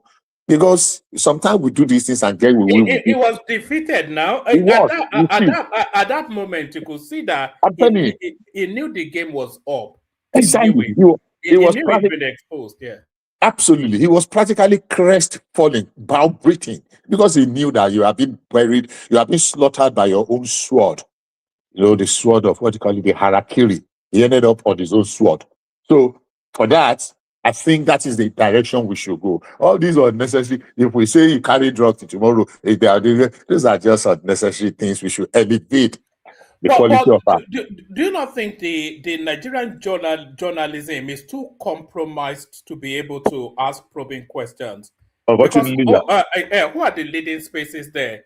We know that Rufai Hussein is compromised. We know where he leans. We know that Shehu Okinbaloye is too feeble and unintelligent. And then after that, we don't see enough of Maokwe Ogun anymore. So she's been packed to the upstairs, whatever. So there's nobody in the Nigerian journalist landscape that's probing, that penetrates any question and pushes. They're just. If we are saying somebody like Shehu Okinbaloye is one of our leading journalism, where Shehu Okinbaloye against somebody like Tai Sholani, we don't have journalism in that. And this young guy, he has exposed all of them. Unfortunately, you are very correct. Sadly so, you are very correct. And that's why in public fora such as this, we should be able to elevate the quality of our public discourse to move away from, something that we've been discussing since 1993, get certificate, a fall from heaven. What many people don't know is this: we allow emotions to be cloud our sense of judgment. Because we know the position of the law. We know a man. There's an incident that happened in America during the 9/11, and I will just use that one to round up because I know I have just 1 minute more, not minding the fact that my time was eating into, but I will be disciplined enough to do that. The man retired in the police. He was a very young man, and he filed that he sustained an injury during the 9/11. That he cannot use his hand to fire gun anymore and the rest. And he was granted the retirement with full benefit. The guy goes home with about $7,000 a month. But his hobby is shooting, going to hunt for animals. And it was just holiday because his salary is for life. He's on salary because he sustained injury in the line of duty. And people took him to court. And the question was that, look, you said you sustained an injury in the line of duty and you cannot fire gun. But we know that your hobby is shooting gun in hunting, and you go everywhere gallivanting everything, and the guy said, well, as far as he's concerned, he has not broken the law in any way. That was how he felt, and he defended himself, and they said, well, he has not broken the law, because every law there are loopholes. If people take advantage of the loopholes in our laws and they were vindicated, they have not broken any law. I am not saying those things, these are there. If the law say, okay, this is what we expected of you, and because the one that caused a lot of controversy, I decided to leave it out so that I can move ahead. What the heck? Have I broken any law? So if we are going to concentrate, my appeal is just, if we are going to concentrate mainly on the real issue, let's leave emotions aside. If we truly love Nigeria, anybody that's going to take Nigeria, I remember somebody said some time ago, and none other than Baba's big uncle, the one that lives in Ota. The one that said that if he takes him to bring a Chinese to come and run some of our what do you call it now, our national asset, and we make it work, that he will do it. If he thinks to go and bring anybody from anywhere that will make Nigeria work, I don't need to like his face. We must not necessarily see eye to eye if we can work hand to hand for the benefit and the progression and for the progress of the country. Thank you very much, woman. I wish I'm here. I'd like to really come back, but let me keep to time, just like the previous persons have done. All right, let's kick it on with Pansat. And Pansat, so just two spaces. Oh, you can speak to whatever it is you want to, but we were speaking. How about me, woman? All right. I Okay. started. Okay. Leave us to regulate a bit until the platform is populated. All right. Pansat will understand. All right. Let me just give you the topics that we have so that you can or anything else you're interested in. But no, I will come to Aisha Yesufu, but I want to say something about and then the Sheshede and the attitude of people. Okay, 56 now. The attitude of our people. I want our people to understand where we are coming from. I want to speak on the aviation strike that happened for a few hours previous Monday. Was it previous Monday or Wednesday in Abuja, for instance? The FAAN workers, they blocked the runway of the airport, and Air Peace was one of the victims. You see, what happened is this. For every ticket we purchase, all of us for years long, there's a 5% tax attached to that payment we are making. It's like pay as you earn. The airline operators are supposed to remit this money immediately, to federal government. For years, they've been sitting on it. For years, it has now accumulated almost 6 billion, and they cannot pay. They cannot pay. So the brilliant thing this government has done now, that, okay, we will not burden you. You cannot pay. We've been talking about this now in the last 24 months. So can you please, we will have a coupon, kind of. Anytime a government official is traveling, they will use coupon and we will be deducting this money until we are able to do it. So we won't be paying anymore. And that's what they are working on now, the modalities to come to that agreement. And I think that's brilliant. Rather than overburdening them, what they've done is criminal. It's like you work and you do your PYE every month, only for you to retire and then go to the pension body and they say your employer has not been remitting money. That's what it is like. So we should all know that most of these things are because we do not enforce our rules. We have laws and people are overriding these laws with impunity. So that's one of the things. I'll be coming every time we open here with a lot of these things. It's not everything you blame on the government. These big business owners are complicit in putting us into this dog hole where we find ourselves. We are trying to crawl our way back to the top so that we can breathe some fresh air. Let me come to Aisha Yesufu. It talks about the capacity of Obi as a person. I'm not an Aisha fan, but I sympathize with her and I understand what made her come to that logical conclusion that she will not be involved vigorously in Obi's campaign. If like me as a boss, I will look out for my people, particularly when they look out for me in our times of trouble in a company.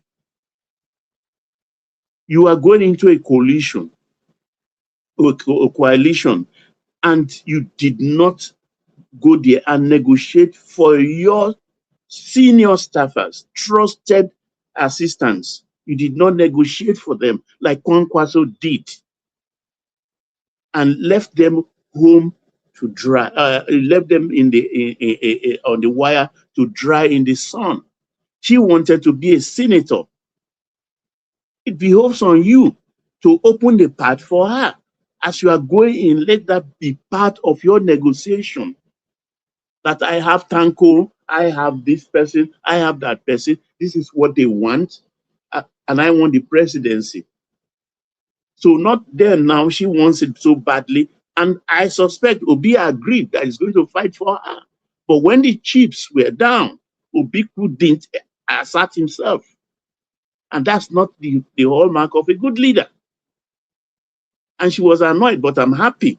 It was Mrs. Pam, a Yoruba woman, a Lagosian like me, daughter of Brigadier Austin Peters, who beat her silly in that Senate this thing for NDC. I'm very, very glad about that. So, but well, it's also good. Their mistakes is my pleasure. And all this this opposition thing, you understand, they cannot beat Tinubu. All I hear is drug, certificate. Please tell me what you are going to do differently. Tell me how you will better the NEL fund, the credit scheme, how you will put more speed to the road infrastructure that are going on, how you, those are the things I want to hear, not all this abuse every day. You throw jibes and this thing, come and tell me this, come and, as if you are a school headmaster. How did you spend this money? How did you spend that money? Or what are you doing? You don't know anything. It is silly, very, very silly. If they continue like this in another 1 month, the 65-75% they are giving Tinubu a chance to win is too small. We will increase it to 85. I yield, one man. I think it's Pansa. Thank you. Yeah. It is my turn. I appreciate it. Pansa, can we bring Hassan into the conversation? He's just joining us. Okay, let him respond. Once I'm going to respond to Bishop and to Baba a little bit, and then we're going to bring him in. Is that him that's named Ayama Tanga? That's him. Ayama Tanga, yes, that's okay. He's always coming up with these funky new names every time. Okay, very good. We're going to hear from Ayama Tanga in a little bit here. So, but I was going to respond to the what you said about. It's let Pastor go. I'll come back in like 10 minutes. I'm just heating some water. Okay, very good. So, Baba, I'm going to respond to what you said about Aisha and then the leadership about to be about it. But let me first tell my friend Baba, my friend Bishop, that yes, I did say that in the last cycle of elections, I was under the impression that Tinubu was criminally charged, and I made that case on this platform a lot. But when we sorted out, he was not criminally charged, right? But that does not mean now then that you're going to be looking at it as exhaustive and then mutually exclusive. There are other possibilities. Do you understand? So it's a fallacy for you to say if I admit that he's not criminally charged, that then it's exhaustive. It covers all possibilities. No. There are other possibilities, right? Which, like here, you may not be criminally charged yet because of some other things. Do you understand? During the investigation, I have to phrase it for you mathematically, but I wish I had a board to do so. If the universe, if it consists only of a set A and set B, so I'm going to be showing you there are other elements, for example, set C, that belong in the universe, right? When you have the union of sets A and B, like we studied. So I want you to pay attention to the release because they have to open it up. Tell us what happened. Because Tinubu has enemies. Some of them will be insinuating things that probably weren't there. Right. and he has friends who would try to exonerate him, regardless of what's in there. So since we got a couple of days to the release, I'm just saying I'm gonna have to be fair here. Let him release it, even though he's fighting tooth and nail. Some time ago, he said, "Hey, look, if you release it, then I'm dead. If you release this, then it's gonna hurt me. It's gonna harm me irreparably." At least you admit that. He's the defendant there, right? Or is the defense there? So he's saying, if you release it, then you just finished me if you did that. Now that's bad. So, now, can I respond to you quickly? Can I interject? Very, very quickly. Yeah, very So, quickly. what you are advocating for is a retrial. With my very, very rusted, not even rusted, elementary roadside knowledge of English. Double jeopardy in law. Exactly. What are the ingredients that can actually legally invalidate a previous trial and engineer or kickstart the beginning of another retrial? You know, okay. that is Let not. me, I'm coming. No, I'll finish my question in just another 30 seconds. When you cannot prove there is no evidence of a mistrial or what do you call it now? What's the right word? The word is missing. You know, without necessarily inflicting the injury of I forgot the Latin word. What Baba just said now of a double jeopardy rule. There was no appeal against the ruling. There was no appeal for a mistrial. There was nothing, no new evidence that was being adduced by anybody at 30 years after, 33 years after. Remember, it's only a 5 minute slot that I have. But let me correct you and Baba at the same time. Let me tell this chick, I'm gonna call her back. Hey baby. I'm fine. I'm gonna call you back, okay? All right, bye. So now let me correct you and is that not hold on. I know you're gonna come talk. Hold on. Is that not the Brinsky? That's your something ski. Is now adopting a female voice. What's going on there? Is that not Bob? Are you? Is that sounds like Bob? Why do you have your mind in the gutter? I'm an old man. Now listen to this, Baba and Bishop. Double jeopardy is a legal defense and constitutional right that stops the government from trying or punishing a person twice for the same crime. You already said he was not criminally charged. As a matter of fact, I advocated that in Tinubu's favor. So if you're claiming double jeopardy, then you're taking us back to when we thought that he was charged, right? This rule comes from... Look, it's his company who owns the account that was charged in the civil matter, not Tinubu directly. Just wait now. You don't talk. I just want to put that to you. So I said in order for that, you're the one claiming that defense, right? Double jeopardy. If his company was charged and it's not him, it's not double jeopardy.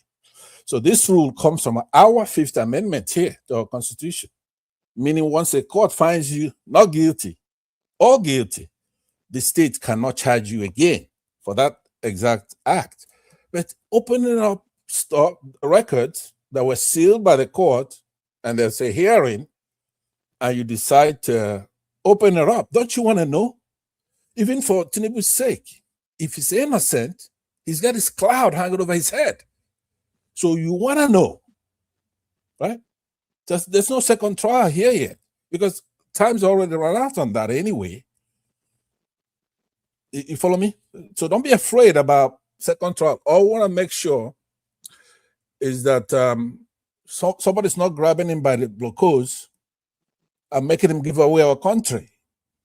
Right? We want to open it up. Let's see what's in there. You know, I just think it's quite unfortunate that we've had the elections kick off and we're still back to drug dealer is from Guinea and then primary school something. As it just seems such a waste of time You know, of course, we will go through another 2 weeks of this. We'll end up in the middle of nowhere, and then we're 2 weeks closer to the elections without actually debating anything of any meaning.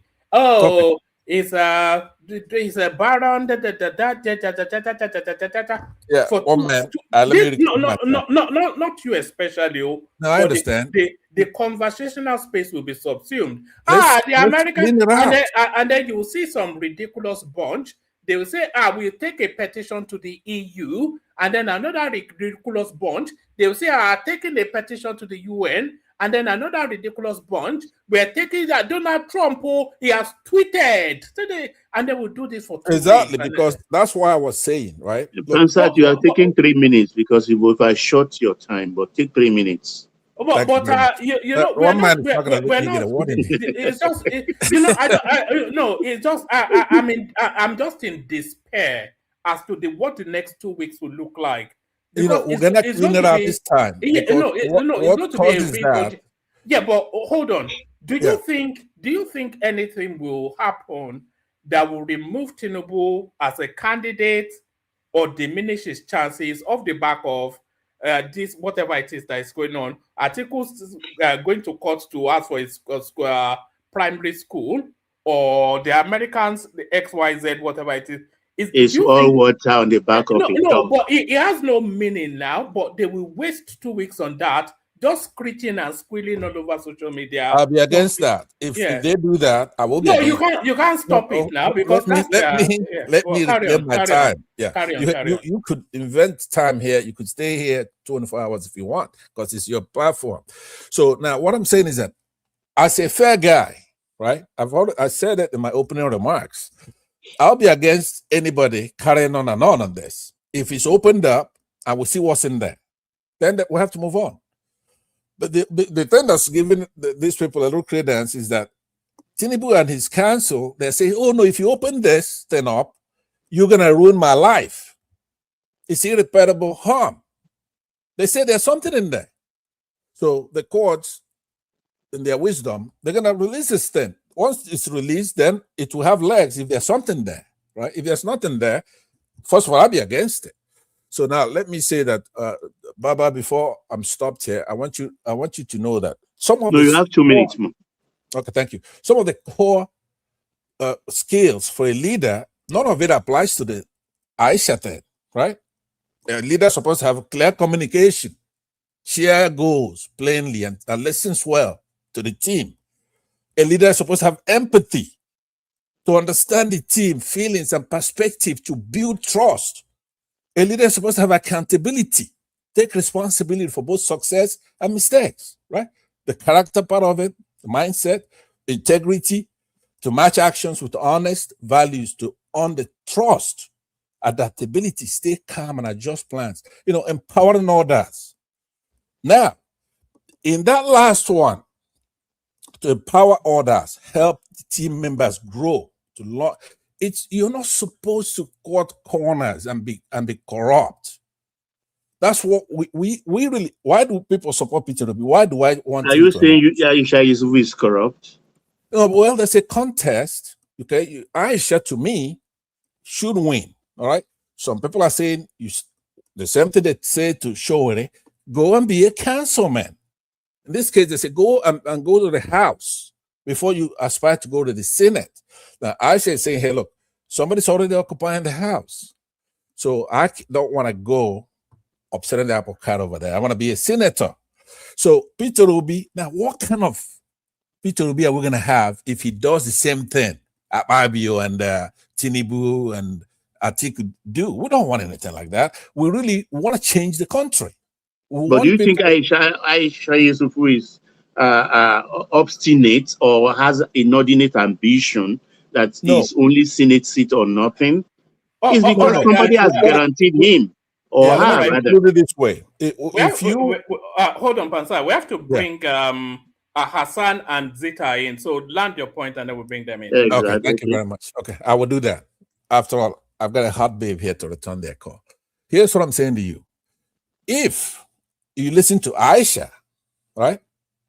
If you don't just look at the bullets banks there. You look at the entire thing she's saying exactly the same thing. She doesn't have any qualms with Peter Obi. Aisha, can you, like me, I couldn't stand Aisha to watch over me because maybe that's, you know, I have flaws. So in order for Aisha, pardon? I said we all do.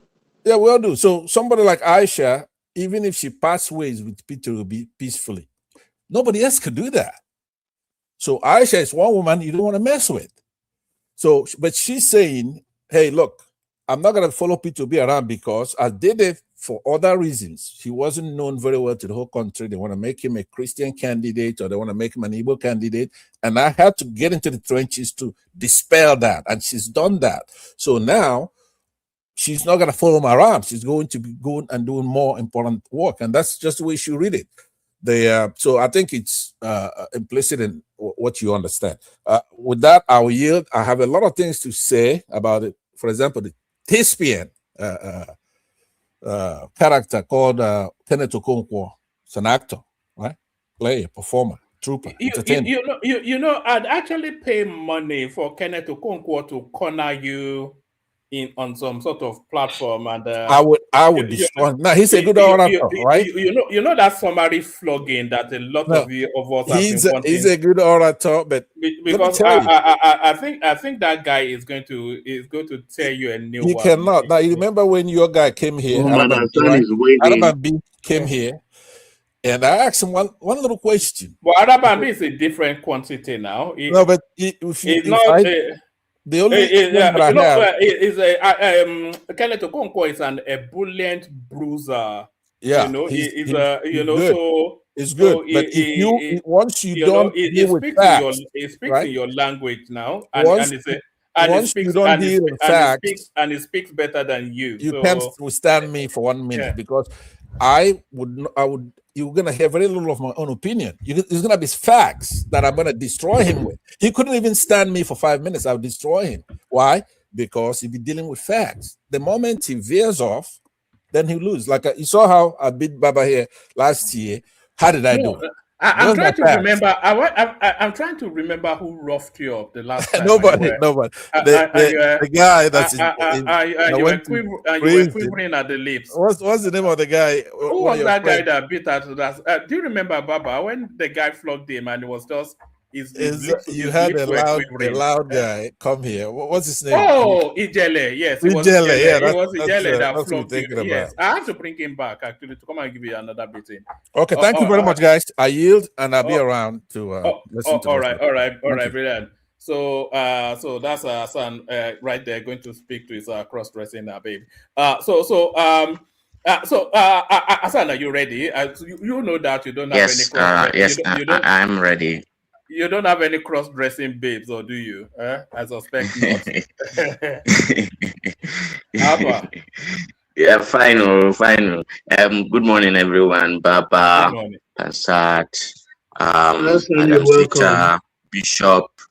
A very good morning to you all.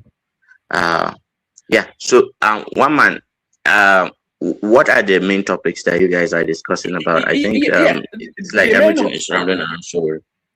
Yes, the main hub of it is that the electioneering has officially kicked off. So it's now campaign season all the way through to the elections. So we're talking about that. We're also talking about Segun Showunmi declaring that he's going to be campaigning for Tinubu. He being a PDP chieftain. So we're talking about that. And then we were talking about Aisha Yesufu telling us that she's not going to be campaigning with Peter Obi this time around. Tinubu telling us that the recovered EFCC monies should go onto the NEL funds. So we're talking about that. And then Lagos is declaring Thursday coming as Yoruba Day, a public holiday. So we're wondering if this is a backlash against that narrative of these people telling us that Lagos is no man's land, trying to reclaim their indigenous shape. And then the Americans are looking to release Tinubu's files on drug dealing. So that is to tell us then that Tinubu might not be on the ballot. So we're talking about that. And then they've given us a breakdown of the monies from the fuel subsidy, how that's been disbursed So 5 trillion goes to the federal government, 10 trillion goes to the states and local government. So that's the broad strokes of that breakdown. So we're talking about those or anything else that interests you. And also Nigeria is emerging as one of the top leading lithium hubs in the world. And the Chinese are moving very quickly to steal a march on the Americans. So that's also in play as well. So give us about 7 minutes of your thoughts. Yes, I will start with the lithium thing. Recently, I was in some places doing some assignments in very rural Nigeria. Okay, so the border of Nigeria and Cameroon is essentially a mountain range. That they call that mountain range from our Borno side, we call it the Mandara Mountains, but it is that same mountain range that you see when you're in northeast Nigeria and then southeast Nigeria. So if you go to a place like Chabalwadi in Taraba State, Gembu, and you go to say Obudu Cattle Ranch, you see you may not be able to differentiate that this is in the north and this is in the south. So this mountain formation, it's like it's more than 3,000 kilometers across the eastern border of Nigeria. So what I'm trying to say is it is not only lithium. However, lithium is very, very it's one of the hottest commodities right now, and the mining of it and all that. So I was in this place, for example, but what I noticed was that you can't go to this area, and the federal government has cordoned it off until you get a clearance from the Office of the National Security Advisor. So when you get that clearance, you can then go there. But then when me and my team went there, we went for some assignments that required just some safeguarding issues. But what I came to understand was that the federal government, via the Office of the National Security Advisor, are protecting a vast, deposit of some mineral of some sort, and that mineral is okay. So this is the gist of it, right? They are saying that with the flux of what is happening in the world now and the undercurrent of global power, the end of the unipolar moment, and the world is becoming multipolar, that the federal government does not rule out a possibility of having the United States deploy, the Chinese deploy, and already we have the Russians just by our border in Niger too, who can deploy, and everybody is eyeing that.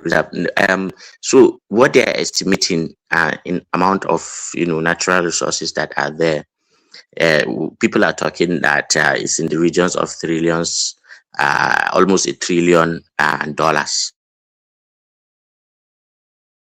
If I could even present, I would have presented it to you so that you see one picture that I snapped there.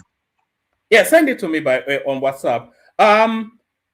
Do you know what the resource is? Do you know what the resource is? So it's classified. But do you know though? Okay, send it to me privately. I have a hunch. Yeah. Yes, I have a hunch, but you can send it to me privately. Yeah. Yeah, let me send you the picture, right? So I think it's uranium. No, the uranium thing. What has really happened is that the American troops were deployed in Borno, right? And some of them went as far as northern Borno. In fact, the moment they left, after they left, some people were using Google Maps to try to. They saw some inconsistencies. So there is this town that is called Geshigar. Geshigar used to be under Baga local government. So Geshigar is at the border of Nigeria and Niger. Okay, so that Geshigar, it's been abandoned for more than 9 years. There is nobody there, but if you use Google Maps, you see the settlements, although they've been taken over by shrub and all that, but you see the old settlements there. So when the United States said that they are done and that they are withdrawing their soldiers and all that, and then they left Borno. I don't know whether they are still in Nigeria, but they are not in Borno any longer. So that is the official story anyway. So through Google Earth, some people were trying to, and then they found out that some significant portion of that town of Geshigar, has been blurred. And then another like 20-25 kilometers ahead to that area too has been blurred. You cannot actually see what is happening. Anybody can go to their Google Earth right now and just try to look at Geshigar. You see that they are okay. Anyway, after they did that, through also what they call open source intelligence, and so people were able to get Beidou satellite images, Chinese satellite images, and lo and behold, do you know what is happening there? There are two large pits that are doing a mining operation of uranium around that area. These are some concessions that I think allegedly that the government has ceded to the Americans. So they are doing day and night mining, not even they are doing day and night mining, and what we think they are mining there is uranium. That's the heartbreaking part. That's one. This one that I'm talking about. This one that I'm talking about. The government knows about it, but the government doesn't want to even give an inch, because you remember when there was speculation in the late mid 2010s about crude oil becoming irrelevant and all that, and then Nigeria was saying that they are going to transition to instead of flaring their gas, actually commodifying the gas, because there is so much demand for it, and then transition to selling gas mainly. So Nigeria had that. Now for this place, it's not even about the gold. It is about this particular resource, and the government is deploying serious.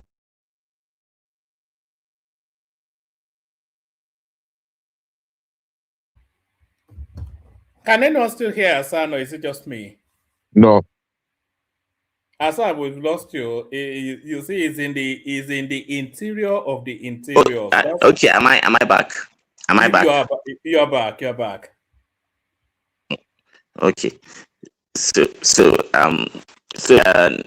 this is the reality of the thing. So what is going to happen to Nigeria in the next years that are coming? We need to have strong institutions. We cannot allow illegal mining in any way, shape, or form. This Ministry of Mines and Solid Minerals, who is heading it? What are they doing? The mining space has been infiltrated by all sorts of useless, nonsensical, free for all, jungle-like brutality. That anybody can come. Fulani herdsmen will come. Bandits will come. Take their own. And there is allegations too that they are conniving with maybe traditional rulers and even political stakeholders. So it's a serious issue. So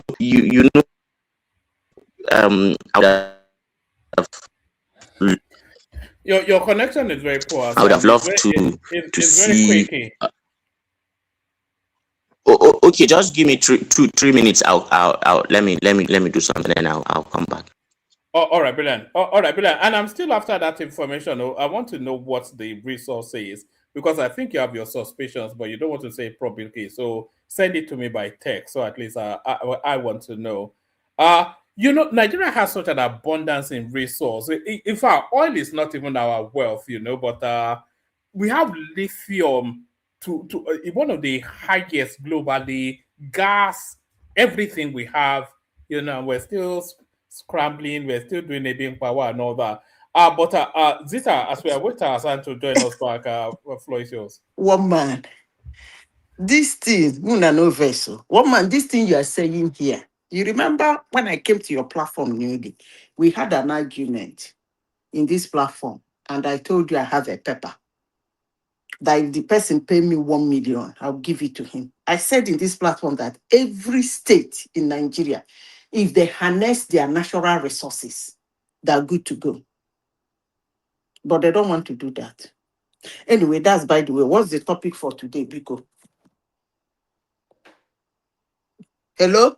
Yes, the main hub of it is the headline that the elections officially kick off. So the race to Aso Rock are the runners and riders at the starting block. So who wins? I think we already know who wins, but just for the purposes of engaging time, we want to discuss that there's any possibility of anything happening. So we're looking at that. And then Aisha Yusufu tells us that she's not going to be campaigning with Peter Obi this time around, which is not to say she's abandoning him, but she's not going to be mounting the stumps with him. So we're talking about that. But somebody that will be mounting the stumps for Tinubu is Segun Shoumi, who is a chieftain of the PDP. So quite why he wants to be campaigning for Tinubu, we don't know. So, and then we're also talking about this. Let me play you this clip.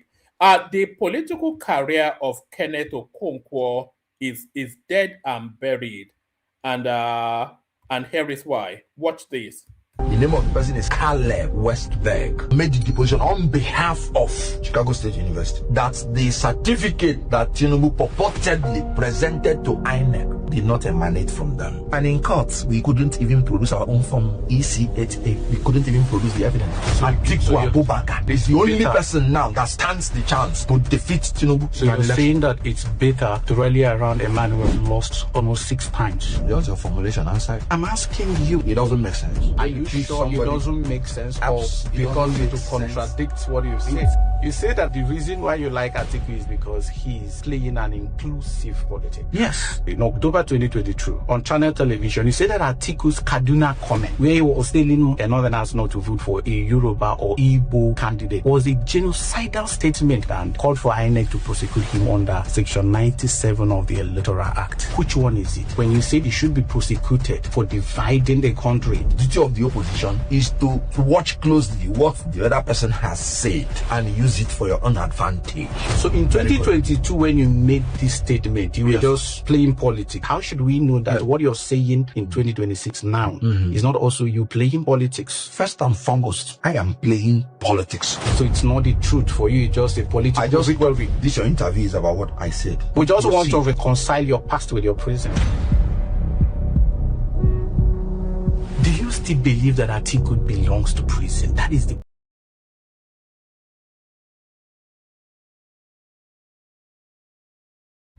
So there it is right there. Why did you say that his political career is dead? Well, did you not see him being cooked? Was it not just fully roasted right there? Oh man. He has something in him that politicians needed. The politicians are always cooks. They flip-flop from time to time. That is their nature. The only politicians that don't flip-flop too much is the ones that decide not to talk so much. The best way for you to not to be cooks, according to you, from time to time, is for you to speak less. But if you are a politician, you keep ranting, you'll be cooks. Every time they'll be hammering you, you say this, and why you say this? It's normal with politicians. That is not to say that his political career is dead on arrival. No. His political career is not dead. Do you know why I said that, woman? Hello? We're listening, carry on. Do you know why I said that? He has something that you will need as a politician. What he has is speaking gibberish with all amount of confidence and impetus with calculated vocabularies. So his career cannot die. You might not, if he contests, he might not win. But politicians will want him around them to be speaking that ziggism, talking rubbish, but the confidence and the impetus he used to push that to the public is what they need. Because some of our younger ones, maybe you should be wondering the time he was supporting Peter Obi and now he's supporting Atiku. Most humans might not even remember what he said that. But if they like him, they might follow him to Atiku. So that's actually nothing. What's the next thing you said, please? There's one topic you said here now that interesting. No, we were talking. Well, Segun Showunmi campaigning for Tinubu, even though he been a PDP chieftain. Aisha Yusuf. Aisha Yusuf for abandoning Peter Obi. Tinubu telling EFCC to hand over recovered monies to the NEL fund so that money makes the full circle. And then Lagos State declaring Thursday as Yoruba Day, which I think is a backlash against Lagos is no man's land. And then the pressure on the Americans to release Tinubu's files so that he can be declared a drug dealer and struck off the electoral register and all that. Okay, let me start with Aisha Yusuf. You see, that woman was among those that fought for bring back our girls. And she's privy to some information about some shenanigans happening in the north. You see, if you are I don't know how to put it, I don't think she is, but if you are somebody who is concerned about Kwankwanzo, you wouldn't be campaigning in a party Kwankwanzo. I know she won't say that, but I think that's her point. You wouldn't, in good conscience, if you are supporting Peter Obi, very well, one man, you are supporting Peter Obi, and all of a sudden, from the blues, Peter Obi look around, the only person he will match with is Kwankwanzo. One man, in honesty, those two men are too parallel. Zita, people are saying she's backlashing against Peter Obi not supporting her senatorial ambitions. You remember back in those days when she was angling for a Senate ticket with the NDC, but Peter Obi did not back her. I think they're saying she's backlashing against that. One man, if that is her reason, then she must be I don't know the word to use for her. She must be a very insensitive idiot I have ever met. From the one, even when he was holding Peter Obi on his sleeves and two of them were dancing Owigiri, she should have known that Peter Obi is a very selfish person. So why would she use it? Was she thinking she's special or something? That's the man's character. That's his character from the one. But when I say it here, people don't like me, but I don't really do care. I don't care. Not be man will enter Port Harcourt, tell them say make they vote for her for president. All the Labour Party guys can go to hell. You can pull out the video now. And the man who ruled the state for 8 years and he's running around the whole Nigeria campaigning. No, the traditional ruler. Do you know what it means to rule a state for 8 years? I mean, Nigerians, sometimes the way we think, sometimes we really do demean a lot of things. 8 years is not 8 days. Neither is it 8 weeks or 8 months. You rule a state for 8 years. You have commissioners. And all these commissioners, you change them like the way you change your pants every day. You have commissioners, you have aides, cook. Then to talk about traditional rulers, The ones that are not supposed to be traditional, probably you made them traditional, and blah, blah, blah. And you run around the whole country. Then none of them come standing solidly behind you. You should know how selfish that man is. So I'll be surprised if that is her reason. If that is her reason, then she shouldn't be in politics because she's not observant. But the reason she's giving is that she wants to stay back to mobilize people and then protect the votes. But then to mobilize people and protect the votes, that's at the election phase. So that's not at the campaign phase. So you're not mobilizing or protecting any votes during campaign. It's when the balloting starts that you do that. So what she's telling us essentially is she's going to abstain from the first phase, and then at the tail end phase she'll come in. But clearly she's aggrieved about something. She's angst about something. But what is what's jarring now? There's clearly an untold story there, and for that vacuum, people speculate, and they are speculating that it's because she didn't get a ticket. Yeah. Maybe I don't understand political terms, but if I do, when you say you will not campaign for somebody, when you say I will not campaign for somebody, people think I will not. Campaigning is you have to mount the pulpit with the person or the podium with the person. The person shout yay, you say yay, or follow him about wherever, or somewhere doing your small crowd and all this. If you say I will not campaign for you, it simply means I am not endorsing you. Period. Could I be hard on that, Ms. AI? I actually thought you were making progress there, but to make that conclusion, I don't think that you've laid any foundation to justify what you just said. We heard what she said. Now, people can extrapolate differently, but we heard her.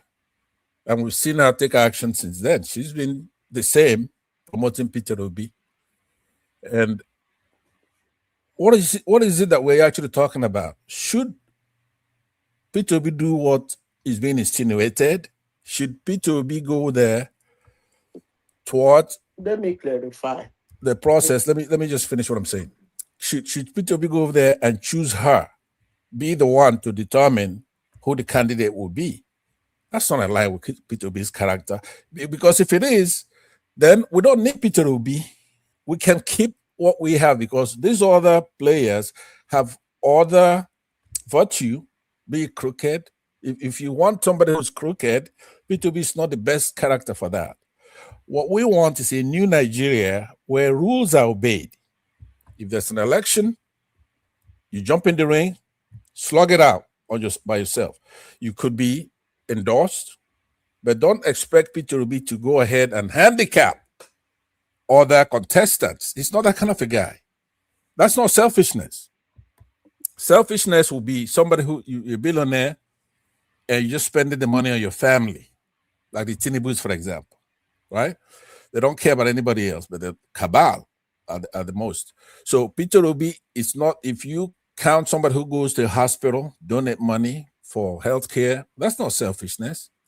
And he has a record of doing things like that. But I understood what you were saying earlier. I would have said, if what one man is saying is an exact translation of what Aisha said, yes, you'd be right, but that's not what he said. You're dealing with hearsay here. One man is not the most credible person to quote for opposition candidates.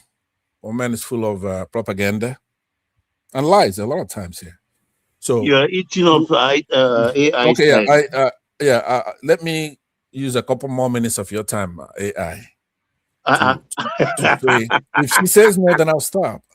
So what I'm saying is that what I wanted us to do, the spirit I've come on the platform today, is for us to now see how we can regulate ourselves. AI, are you agreeing to this? One man is redundant here. Yeah. So if we let me just say this. Why Asia not popular? Is it Asia popular now? I want to know because There you is people one say, man, Zita has a flaw. can you hear Okay, me? Zita, I yield back. And for Okay. the Baba, authority. Pansat, let me Baba. clarify. Yeah, Is it Bishop. When did Can the I, Asia popular 7 now? can minutes rule? I, When Madam did it Zita, stop? why are you can I? Asia? We were here earlier. We were only restricted to 7 minutes. When did that 7 minute rule stop now? All of a sudden. One man, since he came back into One the man. corp, we were You self-regulating. cannot distort like that. Now we were restricted to Let 7 her minutes. But clarify. I've not Other Let her people spoken say, for clarify. Then we move 7 on. minutes, have I? No, No. you've not even spoken for 4 minutes. I think Pansat interjected that, but maybe Pansat wasn't here when we were setting the rules. What we're saying is if you are interjecting somebody, be short and succinct. You can't interject for longer than the person that you're interjecting because then they lose My the bad. natural. Yeah, My no, bad. no, just not you especially, just for the Yeah. purposes of we all understand. One man Guy, I'm trying to nobody guy. answer me. Can you get out? What you always do? You just saw me trying to explain something now. Get out, man. Sorry. I was just saying please just let me make the point, just so we understand we're all on the same hymn shade. If you are interjecting somebody, be short and succinct so that you don't break the natural rhythm of their thought. If you are interjecting and you are elongating that interjection, then that's no longer an interjection, that is a submission. And then you have chopped them up so much, they've lost the natural pause point of their thought so that they have to recalibrate into wherever it is you want them to be. So just make it short and succinct. That's all we're saying. But as it bring it home. Sorry, Patrick, but so you have to get your timing right sometimes, Patrick. Don't just unmute and launch into it, especially. But Zita, carry on. Pansat, when I said what I said, I used the word, I said politically. If I understand political language, when you say you are not going to campaign for somebody, simply means you are not endorsing that person politically. But if you want to speak in the political term, you can say, I will not be involved in everything, but I will pick areas I can involve. I have the time to get involved in. Meanwhile, maybe if they give her money, she will. What man? Let me go to Tinubu and certificate. Which one are they talking about now? Is this certificate or drug? Please help me. It's the drugs now. So it's Okay, the drugs. It's just the disappointment that with 4 years on, we're still Bokarian. Actually, one man, I actually think I don't even know where we are discussing Aisha and P2B and Atiku because I actually thought we have opposition. Because let me use my term. If you watch a man rule for 3.5 years, and all you could come up with is something that he did so many years ago, you were still shouting on it, he used it, he won an election, and now he has ruled for more than 3 years. Honestly, sincerely speaking, one man, I don't have an opposition. There is no opposition in Nigeria. Because you cannot tell me that this is exactly what they did in 2023. Even, what's this guy's name? Former governor of Kwara State with Atiku. They went to US now. Didn't they? They went to US. One man, have you forgotten? Yeah, was that who was that? Was that Saraki? Saraki. They went to US, lodged in Trump Towers now to go and look for Tinubu's file. Have you people forgotten? Randall Mockery went to Chicago now to go and look for a certificate. So are they telling me that Tinubu's government, they can't find anything? At least 5 or 6 things they should use now that the campaign has started. Run Nigeria. Is that what they're telling me? Come on now. Atiku went to court. Atiku went to court, Zita, to compel INEC to release Tinubu's primary and secondary school certificates. And INEC came back to say that this guy submitted only a university certificate. And the law requires that he submits a school cert or its equivalent. And a university certificate is more than equivalent of a school cert. So as far as the law is concerned, the legal requirement is satisfied. So is Atiku asking INEC to go and be chasing Tinubu for the primary and secondary school certificates? And if he's asking them, what compels INEC to do that? Because all the law requires is that it shows school cert or equivalent, and he has shown a degree. And this is where the opposition is in politics. A woman. So I think he's telling me that all Tinubu's policies, and the ones he has initiated, and the ones that are going on, he didn't see anyone. According to them, Nigeria hungry, suffer. He didn't see anyone that is somehow affecting the masses, somehow, that he can take him to court for and start from there. Why he start campaigning against it? Is that what, man, these guys are done, honestly. Can I say something there? Sorry, Pansat. The only way I can think of it, Zita, is that these people are trying to do it in phases. So the first phase is to try to get Tinubu struck off the ballot through the drug certificate, etc. space. So once that is spent, then they go into ad hominems, all those ethno-religious, dog whistling, and then with that they will also want to go into policy positioning. So I think this is just the first phase. Woman, let me correct that position of yours. The Supreme Court in the last electoral cycle, they ruled explicitly that conviction is not a criminal conviction, and they don't have any record that Tinubu was convicted in the United States. It's there in the rule. President. He's running for Nigeria president. He's running for Nigerian so president. So even whatever article comes up with is irrelevant. The Supreme Court has ruled. I say my gibberish here, they write them down. I told you here, one man, two years ago, that all the things that went their way in 2023, perfectly their way in 2023, they didn't still use it to move. That 80% of that thing are gone. Muslim ticket. You cannot say he's trying to Muslimalize Nigeria or Sharialize Nigeria, if there's anything like that, because he has used it for 3.5 years.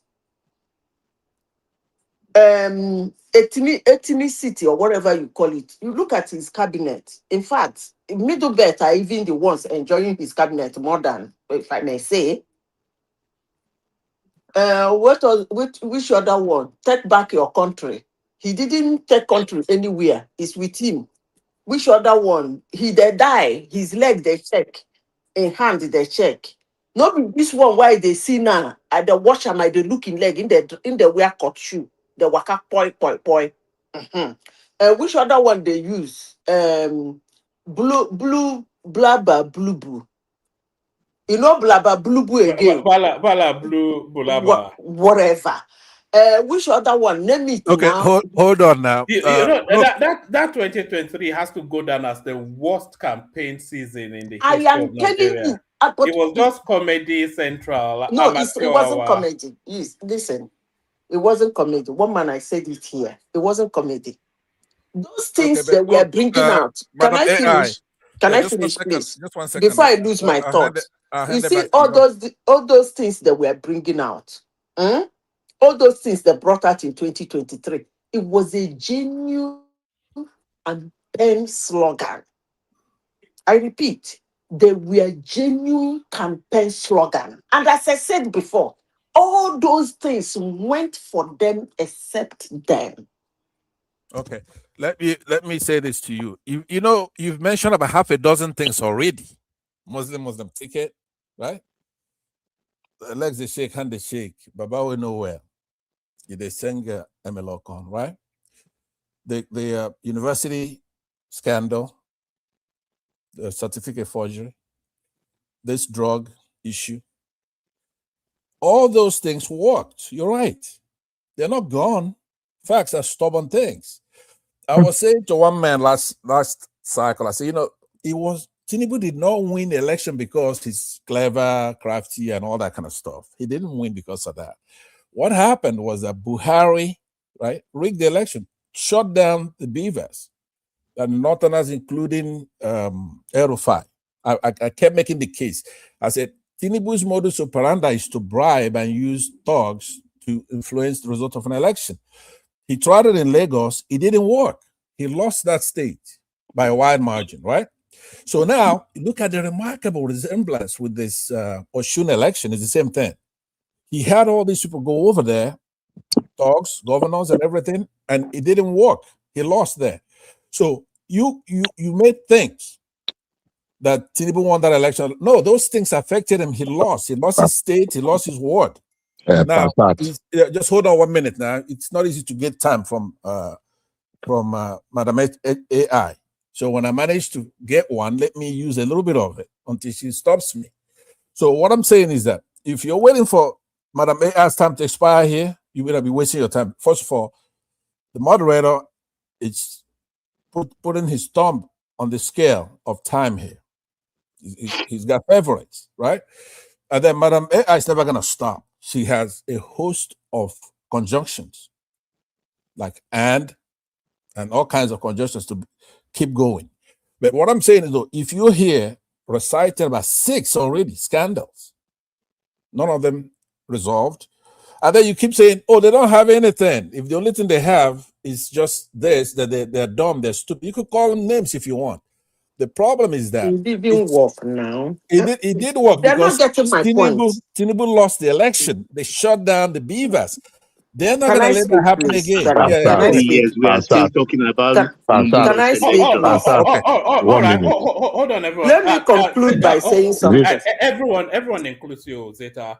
Zeta, you have 2 minutes to conclude, and then we move it up back. But because Hassan made an assertion earlier on that there are certain areas in the north that is blurred off, and I've gone to search those areas and nothing is blurred.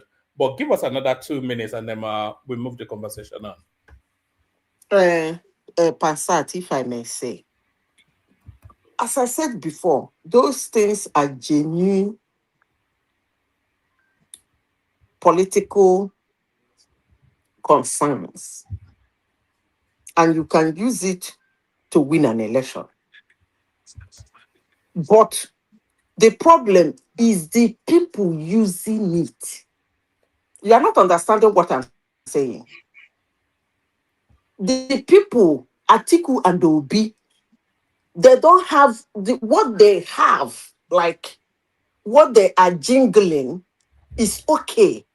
But who are they? Everything is going for them except them. Why? How is it difficult for anybody to understand? And this year again, now don't go bring them out again. So every other thing we go except them. Period. One man, please take it to another person. One more, can I come in? Can I come in? Yeah, okay, go on. Give us about 2 minutes, Patrick, since you've been pushing. Okay, you see, sometimes I don't know why let's go through the map together, please. Excuse me. Hold on, Patrick, as well. Patrick, please don't insult anybody. Just make your submission, and then we carry on. No, I don't insult anybody, but it's a very shameful. You know, when I listen for most of educated people in this platform, they said, thank God she agreed Tinubu do it, but many years ago, you know, you see, it's not must you will do it in your country. Anything, so far as you want to contest president of a nation, they will first check you. Point of correction, I did not say Tinubu did it. You say he did it. He said he did it many years ago. What happened? That's what say what happened. That is happened. It's happened. Thank God it's happening many years ago. Thank God it's happening. Yes, thank God it's happening many years ago. But let me tell you. Hold on, Patrick. Zita is in no position to say if Tinubu did or didn't do anything. So Help it's me, not. oh. It's not. She has Yeah, no authority to say that now. She's not the yeah, FBI. yeah. She has no But I want to security. correct her. I want to correct her now. You know, you see, You know, when you say that word, you oh, get me angry. No, Zita, just let yeah, it go so that we can yes, I continue want with to correct her. Yeah. You see, whether he did it happening many years ago, my brother, my sister, so far as you want to be president of Nigeria, they will fast check you what you do in attended age, whether you have any skeleton in the cupboard. Now, so all over the world, And if the you one say that yeah, fought, and the one that if you fought with say his wife in the street of London, uncle. yeah, that one is a family issue. It don't bring Really? family issue in Really? politics. A man who Yes, fought his wife in yes. the I street will of educate you. London I will will be educate you president of now. I will Nigeria. educate you now. I I will beg use una my. forget that nonsense. Hold on, Patrick. Who fought with his wife on the streets of London? That's news to me. No, one boy. Let me finish. You know, you give me time. Can I go? Carry on. But who fought with his wife on the streets of London? I don't know. That one is a family issue, family matter. You cannot bring family matter to politics. You know. Is it the So gentleman from I don't want to talk. I don't want to talk like a primary school children. You know, I cannot bring that thing into politics. It's a family matter. So what I'm saying is, Tinubu did it many years ago. Hold on. Is Peter Obi a wife beater? Is that what we're establishing? I'm not talking about family matter. Whether Peter Obi is a beater or not, I don't know. I cannot put mouth. Okay. Yeah, I cannot put mouth in somebody family. You know, so when I put mouth now about Tinubu is my president, so he cannot do something wrong many years ago. He say he cannot face check. No, he cannot do that. If he say here I live in, if he say committing something in America anywhere, they will fast check you before you become a prime minister in this country. That's what he do. That's what everywhere. Nigeria, because they have a corrupt system. Your Supreme Court will say it's not a criminal matter. Who put that Supreme Court? Now your president. Who put them there? Now president. Who the bid has for them? So don't not stop this now. Tinubu is not supposed to be our president because he have many packages. So I never seen this kind of thing before. Let us start ourselves too. The reality. The man is not supposed to be, if you say local government chairman, the place of governor, ex-governor.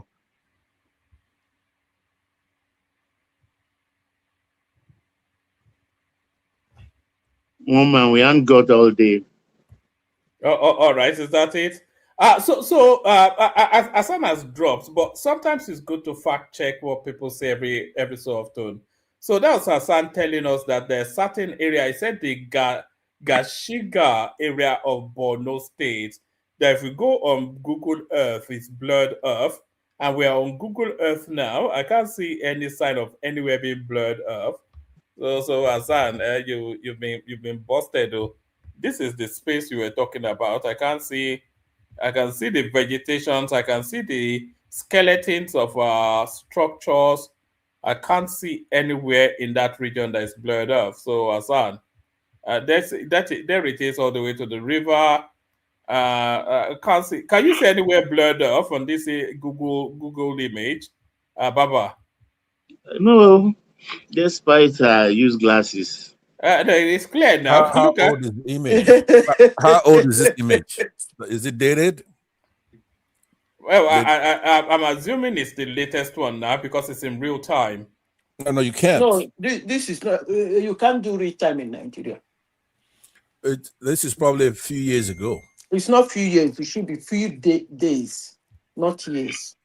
You can use. There's nothing blurred here, Hassan. So I'm not. This is it. Conspiracy theory and propaganda. Sometimes we have to be checking ourselves on this. Look at that. All you see is exactly as you expect Borno to be arid land, desert, and shrubs of vegetation. That's exact. So anyway, so that's that. Yeah. So where are we? Are we going on to? And they have more population than the South too. Take a look at that picture of that place. It's unbelievable. I can't even spot. Can you spot a lizard? I can't even spot a lizard. It's who so would crazy. live in a place like this? It's not. Look at. This is where 20 million votes come from. I'm telling you. It's unbelievable stuff. But as there it is. So I'm sure you're watching it. But you probably come Woman, back. why is your F camp too far? How do you mean? It's far. The range is very far. You can actually see the houses and people walking in the street. No. This is the health facility there. But because it said there are blurred images, it gave the location as Gashiga, Borno, and this is central to Gashiga, Borno here. But I'm panning the whole expanse just to make sure that I can't say anything that looks like anyway. A little bit of Fabu from Asan there. But there it is. So where were we? Who has the floor? Have we heard from Wake Up? Wake Up, you there? No, woman, don't do that. Don't do that. I'm here. No, don't do that. No. Woman. Let me have my say.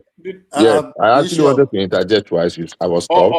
You restricted us to 7 minutes. You obeyed it. So let me have the quick interjection. All right, Ansat, my first interjection is to you. You came here just a few minutes ago to repeat the lies. Peter Obi won Lagos with a wide margin. I can quote the figures to you. Yeah, it's just 10,000. You won with 10,000 votes. That's one. No, but you are assuming that the published figures are the correct figures. No, where did you get your statistics? Which statistics are you now? What kind of? I thought we have gone beyond this. Honestly, I don't know why you don't know. Let me finally say this. If you lose your state, right? This very vexatious. Please allow me now. Allow me. Just allow me. Another 4 months, we're having a brand new president. 10 seconds now. Allow me now. I'm saying that if you lose your state by 1, you lost by a lot. No, it's not by a wide margin. You're not supposed to lose. Look, we are not like you. We don't cry. Listen now. Just hold on now. I cannot hold on. I'm the one talking. We have spoken more than. Call me out. Hold on. I only mentioned. We're behaving ourselves here. Just hold on. 10 seconds. I'm saying that if you lost your state by 10,000 votes, right? That's a wide margin because it's something you're not supposed to lose, right? Do you know what 10,000 votes are? That's a lot of votes. Okay, we agree. That's in the past now. We agree. Okay, let Bishop carry on. We agree. Okay. He win. Finish. Sorry, Bishop, before you carry on, an eagle-eyed viewer just spotted something. So just for the benefit of accuracy, somebody is actually pointing out that the data attribution is in 2022. So it's completely this Google map that we're looking at. And I've seen that as well. So maybe Rita, you see that I'm never. When I say something, that's the way it is. I told you this years ago. You didn't say that. Aladdin Kelly said it. I'm saying that. He said years. Passat said years ago. But Passat said years ago. Bishop. No, Passat said years ago. Thank you, my sister. By the way, I'm here to reclaim you back, bring you back home. Bishop, you're not gonna be stuck out here with these people. Bishop, you're muted. I'm bringing you back home. I'm not muted. I'm just waiting for the something to. As my system dropped me. Hello. I'm hearing you. Yeah, we can hear you, Bishop. We can hear you. No, I'm hearing you too. Bishop, woman was asking if I'm muted. I said no. I just want the space to quieten that. Okay, so Pastor, secondly, you have come out again to repeat that old, outdated tune. Oh, Peter Obi won the election and they switched off the IREV. How does switching off the IREV, which is not a collating portal, which is just a viewing portal for the public, how does switching it out or the glitch, how does it affect the election result that was collected on Form EC8A? How? All your agents you went to court, and it is so sickening, so frustrating, nauseating, disgusting that we have supposedly educated people continue to rehash these things that have been settled by the highest court in the land. And I won't blame you if none other person than Peter Obi can shamelessly even before international media opened his mouth to say, I won the election. Everybody knows. How do you say everybody knows that you won an election that was adjudicated by the highest court in the land? 12 justices, including the justices of the Supreme Court, the highest panel. None of them had a dissenting verdict. And you become openly to say everybody know Peter Obi won the election.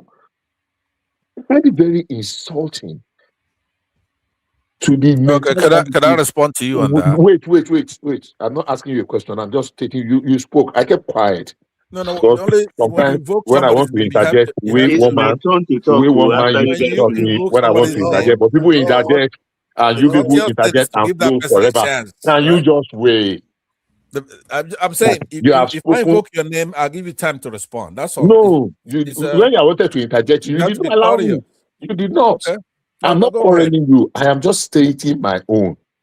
Can we respect the platform and respect other Nigerians by limiting the kind of things we spew out that are not backed by any fact whatsoever?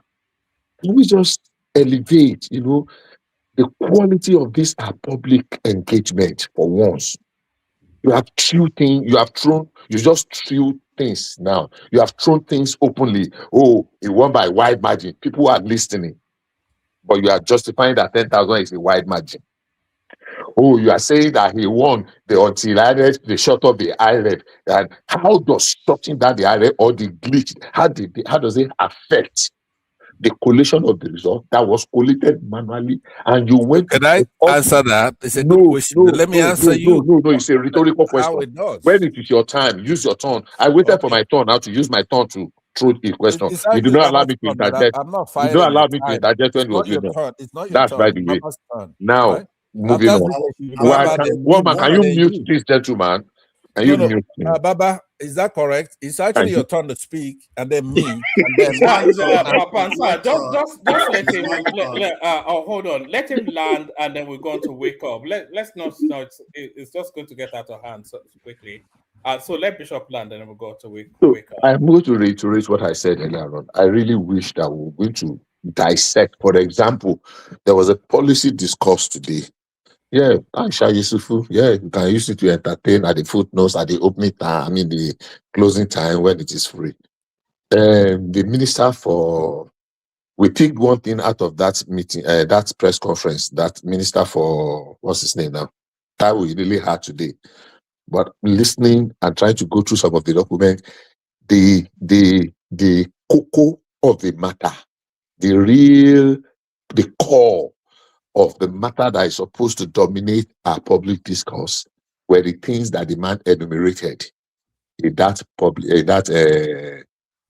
press conference, challenging the figures, calling the figures to question on the issue of governance.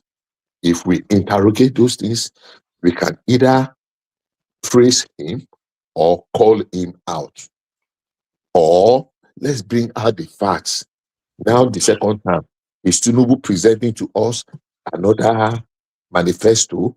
Are we going to be revisiting the 2003 manifesto, which I have and I've been reading? And I will say, to my admiration, that Tinubu has actually touched more than 75% of the things he campaigned with. More than 80% of them very fundamental, germane and fundamental issues that we are going to be spending hours and hours, sleepless time, to be talking about. He was indicted. It is criminal indictment. It is civil indictment. He has Guinean passport. He has this. What again? That they were. Somebody was saying earlier. Gold certificate. Gold certificate. His hand they shake. His leg they shake. His something. His wife. He has wife. The one person died. He's not. That's going to be very tiring. So when we talk, honestly speaking, we should have a focus.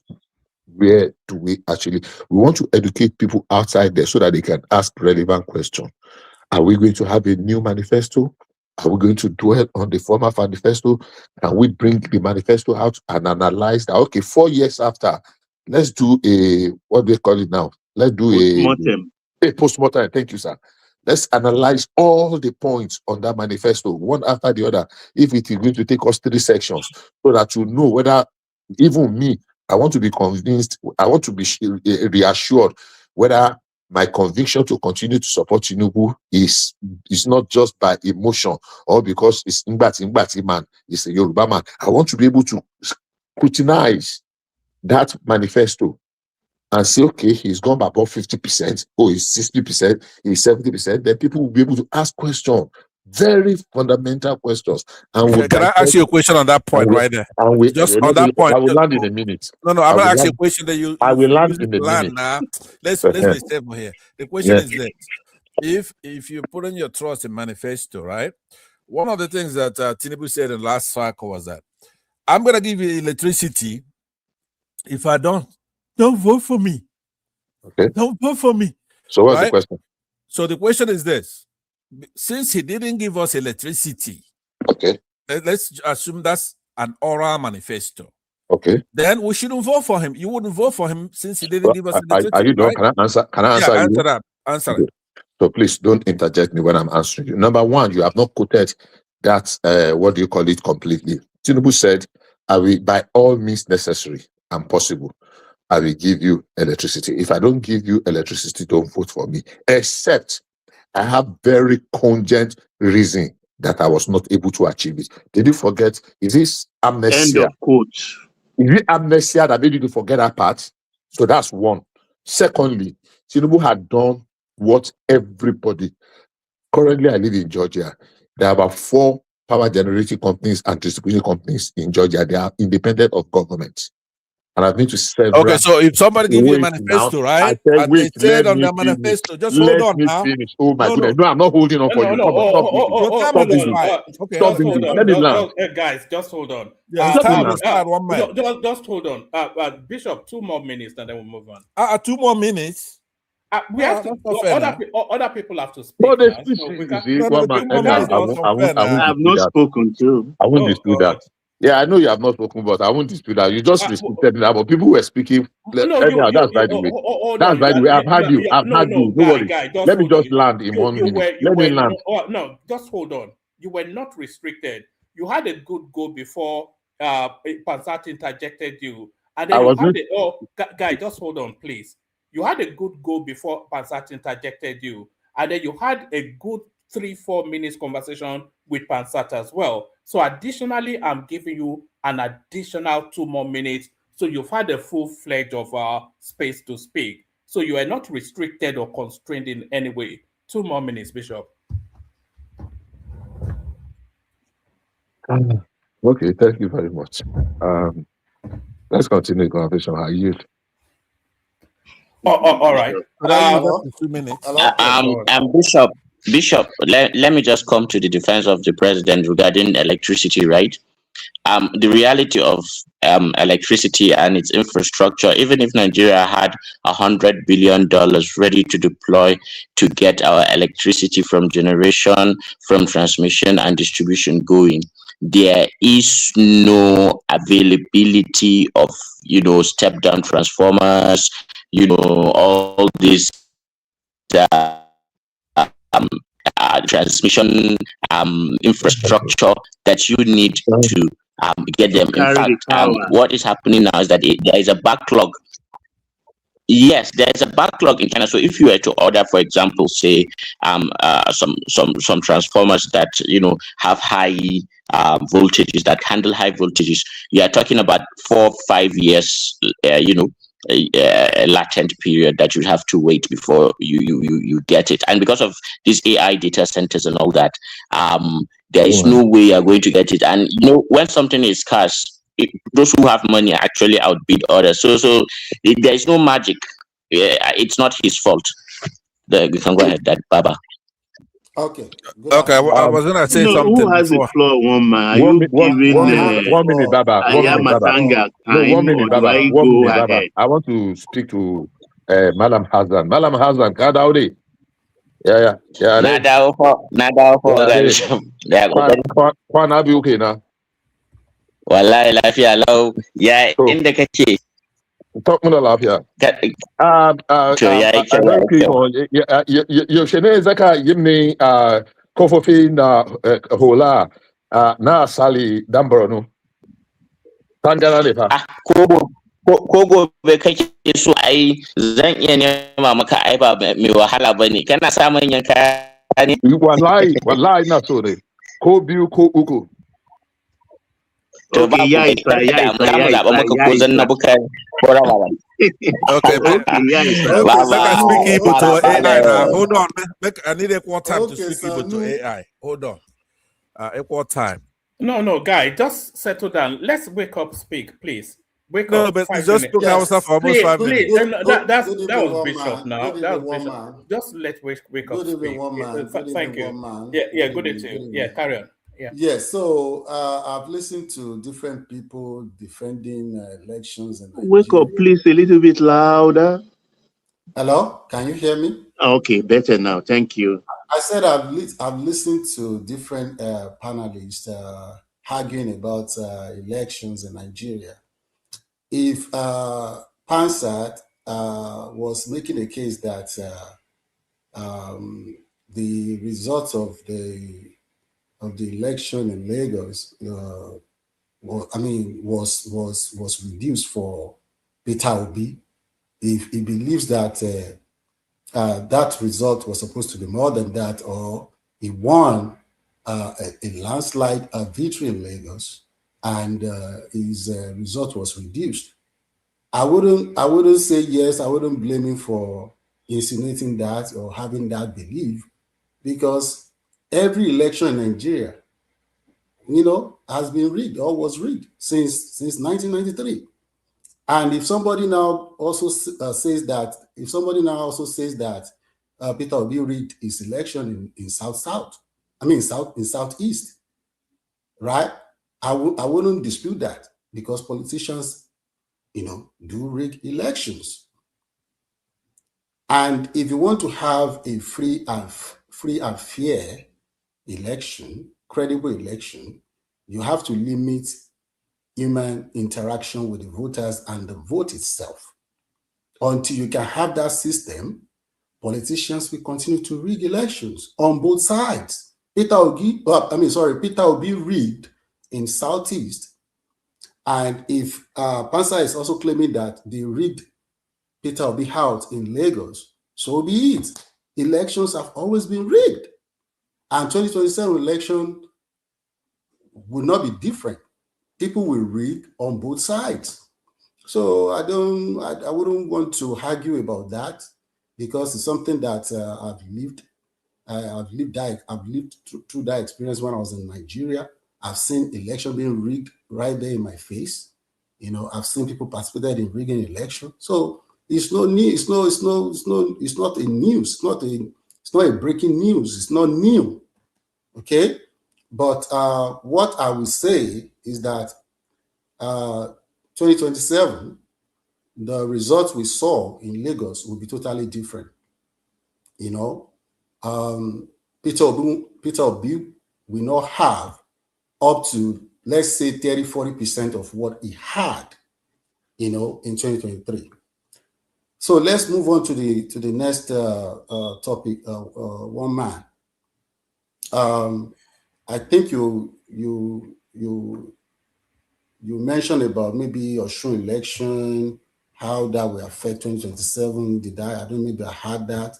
And then we did say, but what we did say about the Australian elections was that the video was saying about the resources deployed by the federal space to try and wrestle Australia for them, and then Farage has come out to talk about the resources deployed, about 40-50 billion naira by their court party, which is to say their delegates, to rig the election. So yeah, they just outrigged each other, didn't they? They just let even, him have even it, one man, Deji Adeleke, Davido's father, is on record and told us they spent 50 billion. It's on record. Yeah, the father. I said it a few days before the election that both parties were going to rig, or were going to try to rig the election, which is, I mean, it's a normal thing, it's a normal thing in Nigeria. But this is what I would say about the outcome of that election. I knew that Tinubu was supporting Adeleke and he was playing neutral, in that election.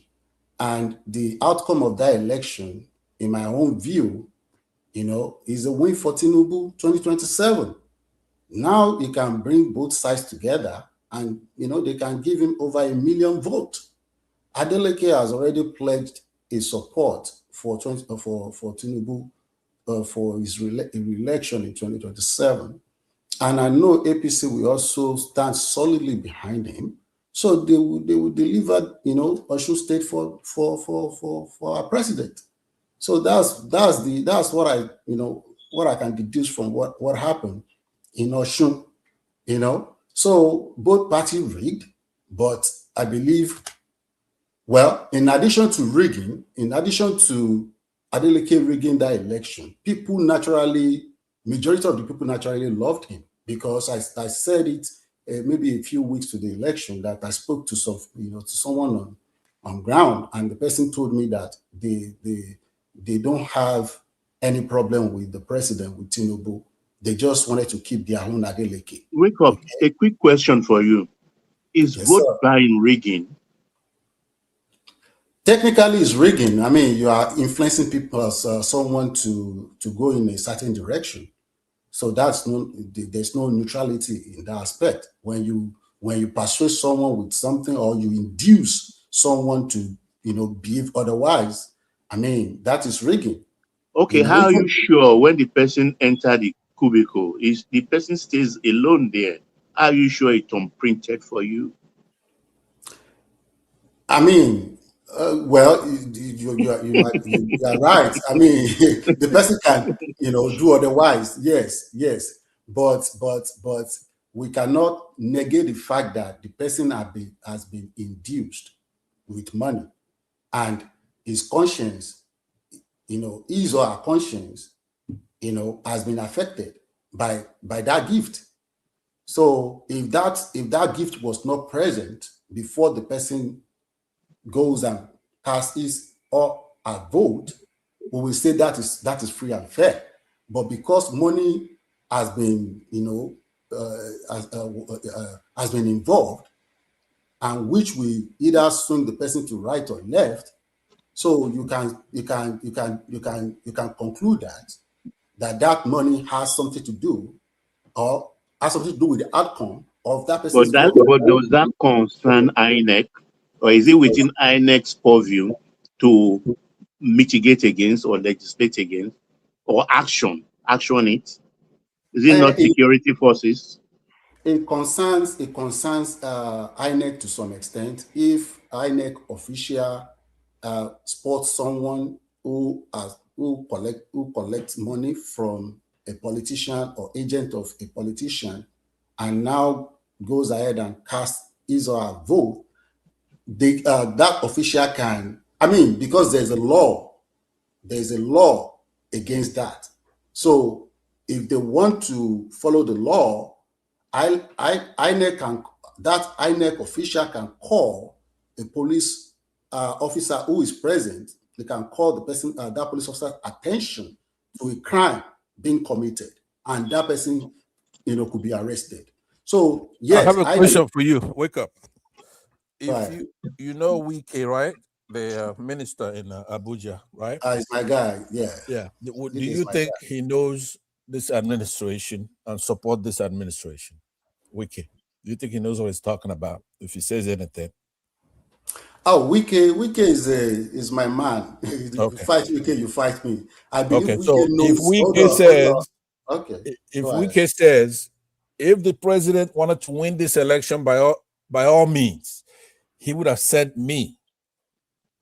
Right? Yeah. Yes. Okay. If you need to listen to that guy in context. Okay. Mm-hmm. Go ahead. He said election is not won in a day.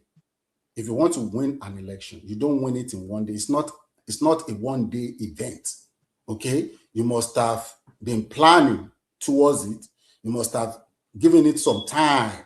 You must have given your plan some time to germinate, to come into fruition. So, which means if Mr. President was actually determined to win that election, it will have sent someone like him and other people to go and maybe go to Osun and maybe negotiate, because one of the reasons why they lost that election was the fact that they denied Adeleke to come into APC. Adeleke was initially trying to join APC, but some folks in Osun denied that. They believed they could defeat him. That's number one reason. Number two reason, they disqualified Omishore, who was a very popular guy, I believe, in Ife. They did not carry him along, and they did not reconcile with him.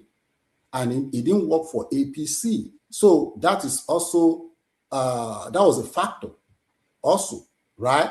So you cannot say, what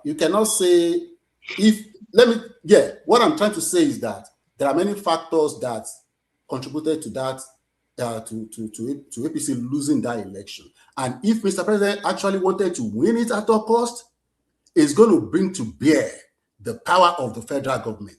Okay? They can cause trouble. They can do a lot of stuff. They can, they wouldn't care. They just want to grab it and take it, and they're going to take it. But we see from what happened in that election that even the security forces were very neutral. They were very neutral. They didn't interfere unnecessarily. They didn't do anything. They did no harm. So no federal might was deployed. Okay, you can see federal might physically. How many governors were over there? Federal, those are just politicians now. Those are politicians. No, that's what I'm saying now. If you have that many governors go over there, they said as many. They said as many as 15. There were a lot of people that went over there. Now, you've been given a very good, aside from your last response, right? You're giving a good, at least better than average response, right? So I want to encourage you to keep doing that. But let me say this: if he says to Osun people, these are Yorubas, Southwesterners, proud people who made the country very proud. How they went out there, worked hard, voted for their favorite candidate, defended their vote. So you're going to have a Port Harcourt guy, right? A Port Harcourt local guy who is a minister in Abuja say to Osun people, hey, look, if this president wanted to win that election, they would have sent me over there. What does that say? How rude? That is so rude. That's so undemocratic. No. It's an observation of mine. That is what I think. I believe that it's not nice to say that. Now you have to know that Davido called Trump and says, you know what? Davido called Trump. Yes, right.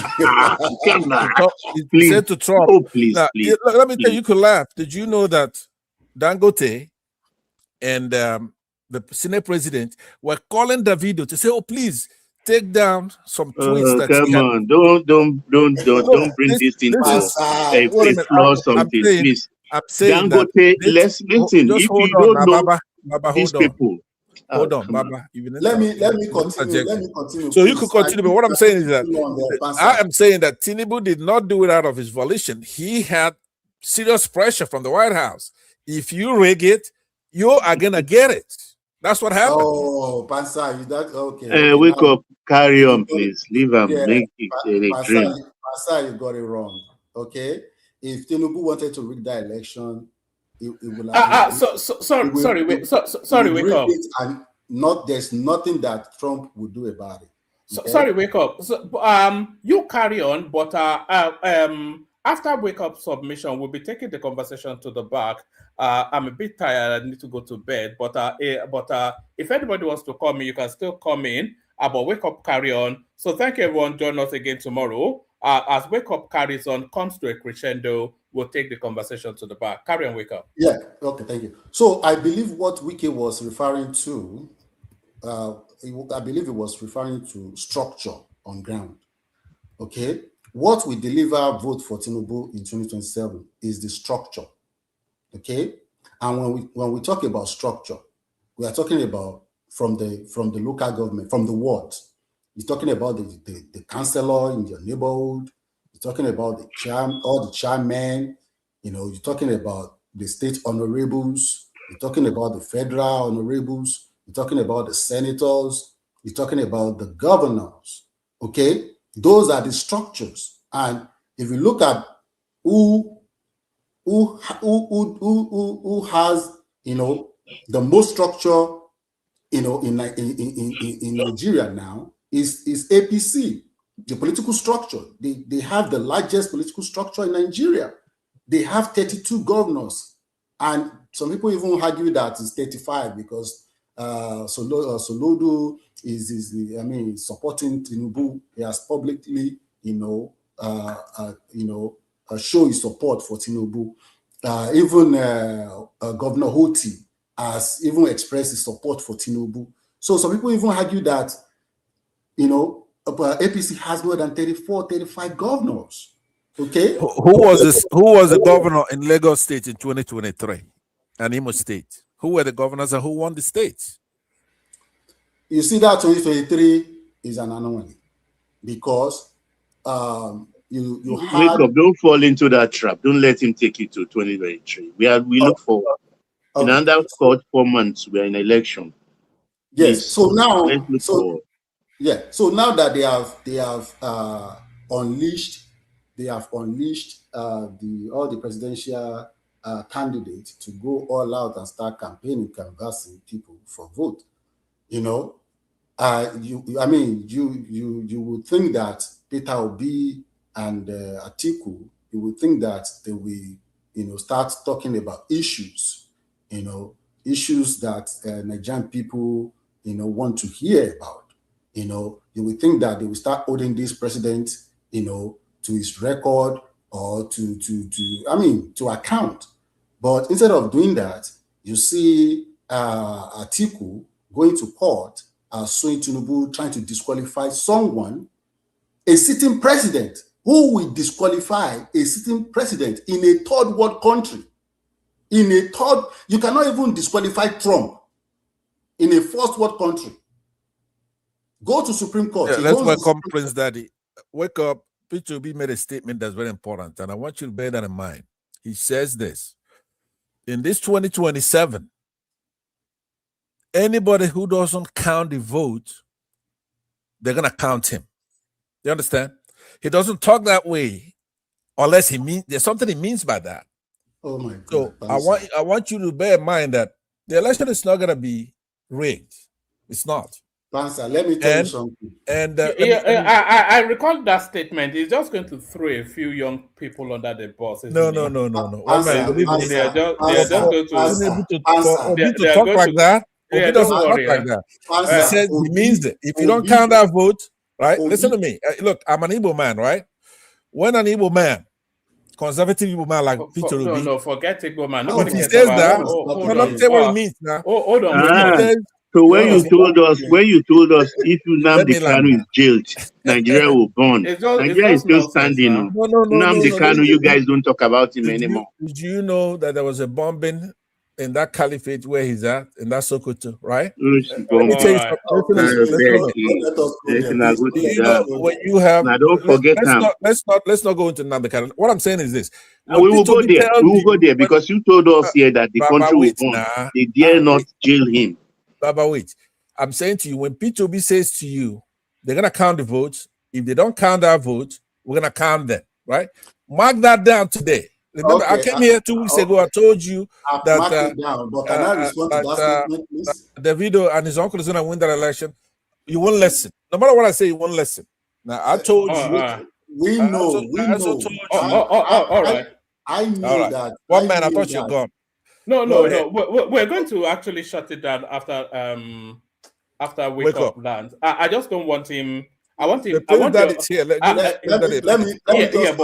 I have to go to bed at some point. So let Baba moderate and you just go ahead. Yeah, right? But Baba is not able to shut it down. That's just. I don't mind anybody. No, I used to sleep anytime. Yeah, it's just he's going to sleep. Yeah. Okay. There's always tomorrow. So carry on. All right. Yes, a few minutes. So we have marked that statement down. But Pastor, let me bust your bubble. Peter Obi doesn't have any power to enforce that statement. He doesn't have any power. Even Peter Obi will be the first to leave the country if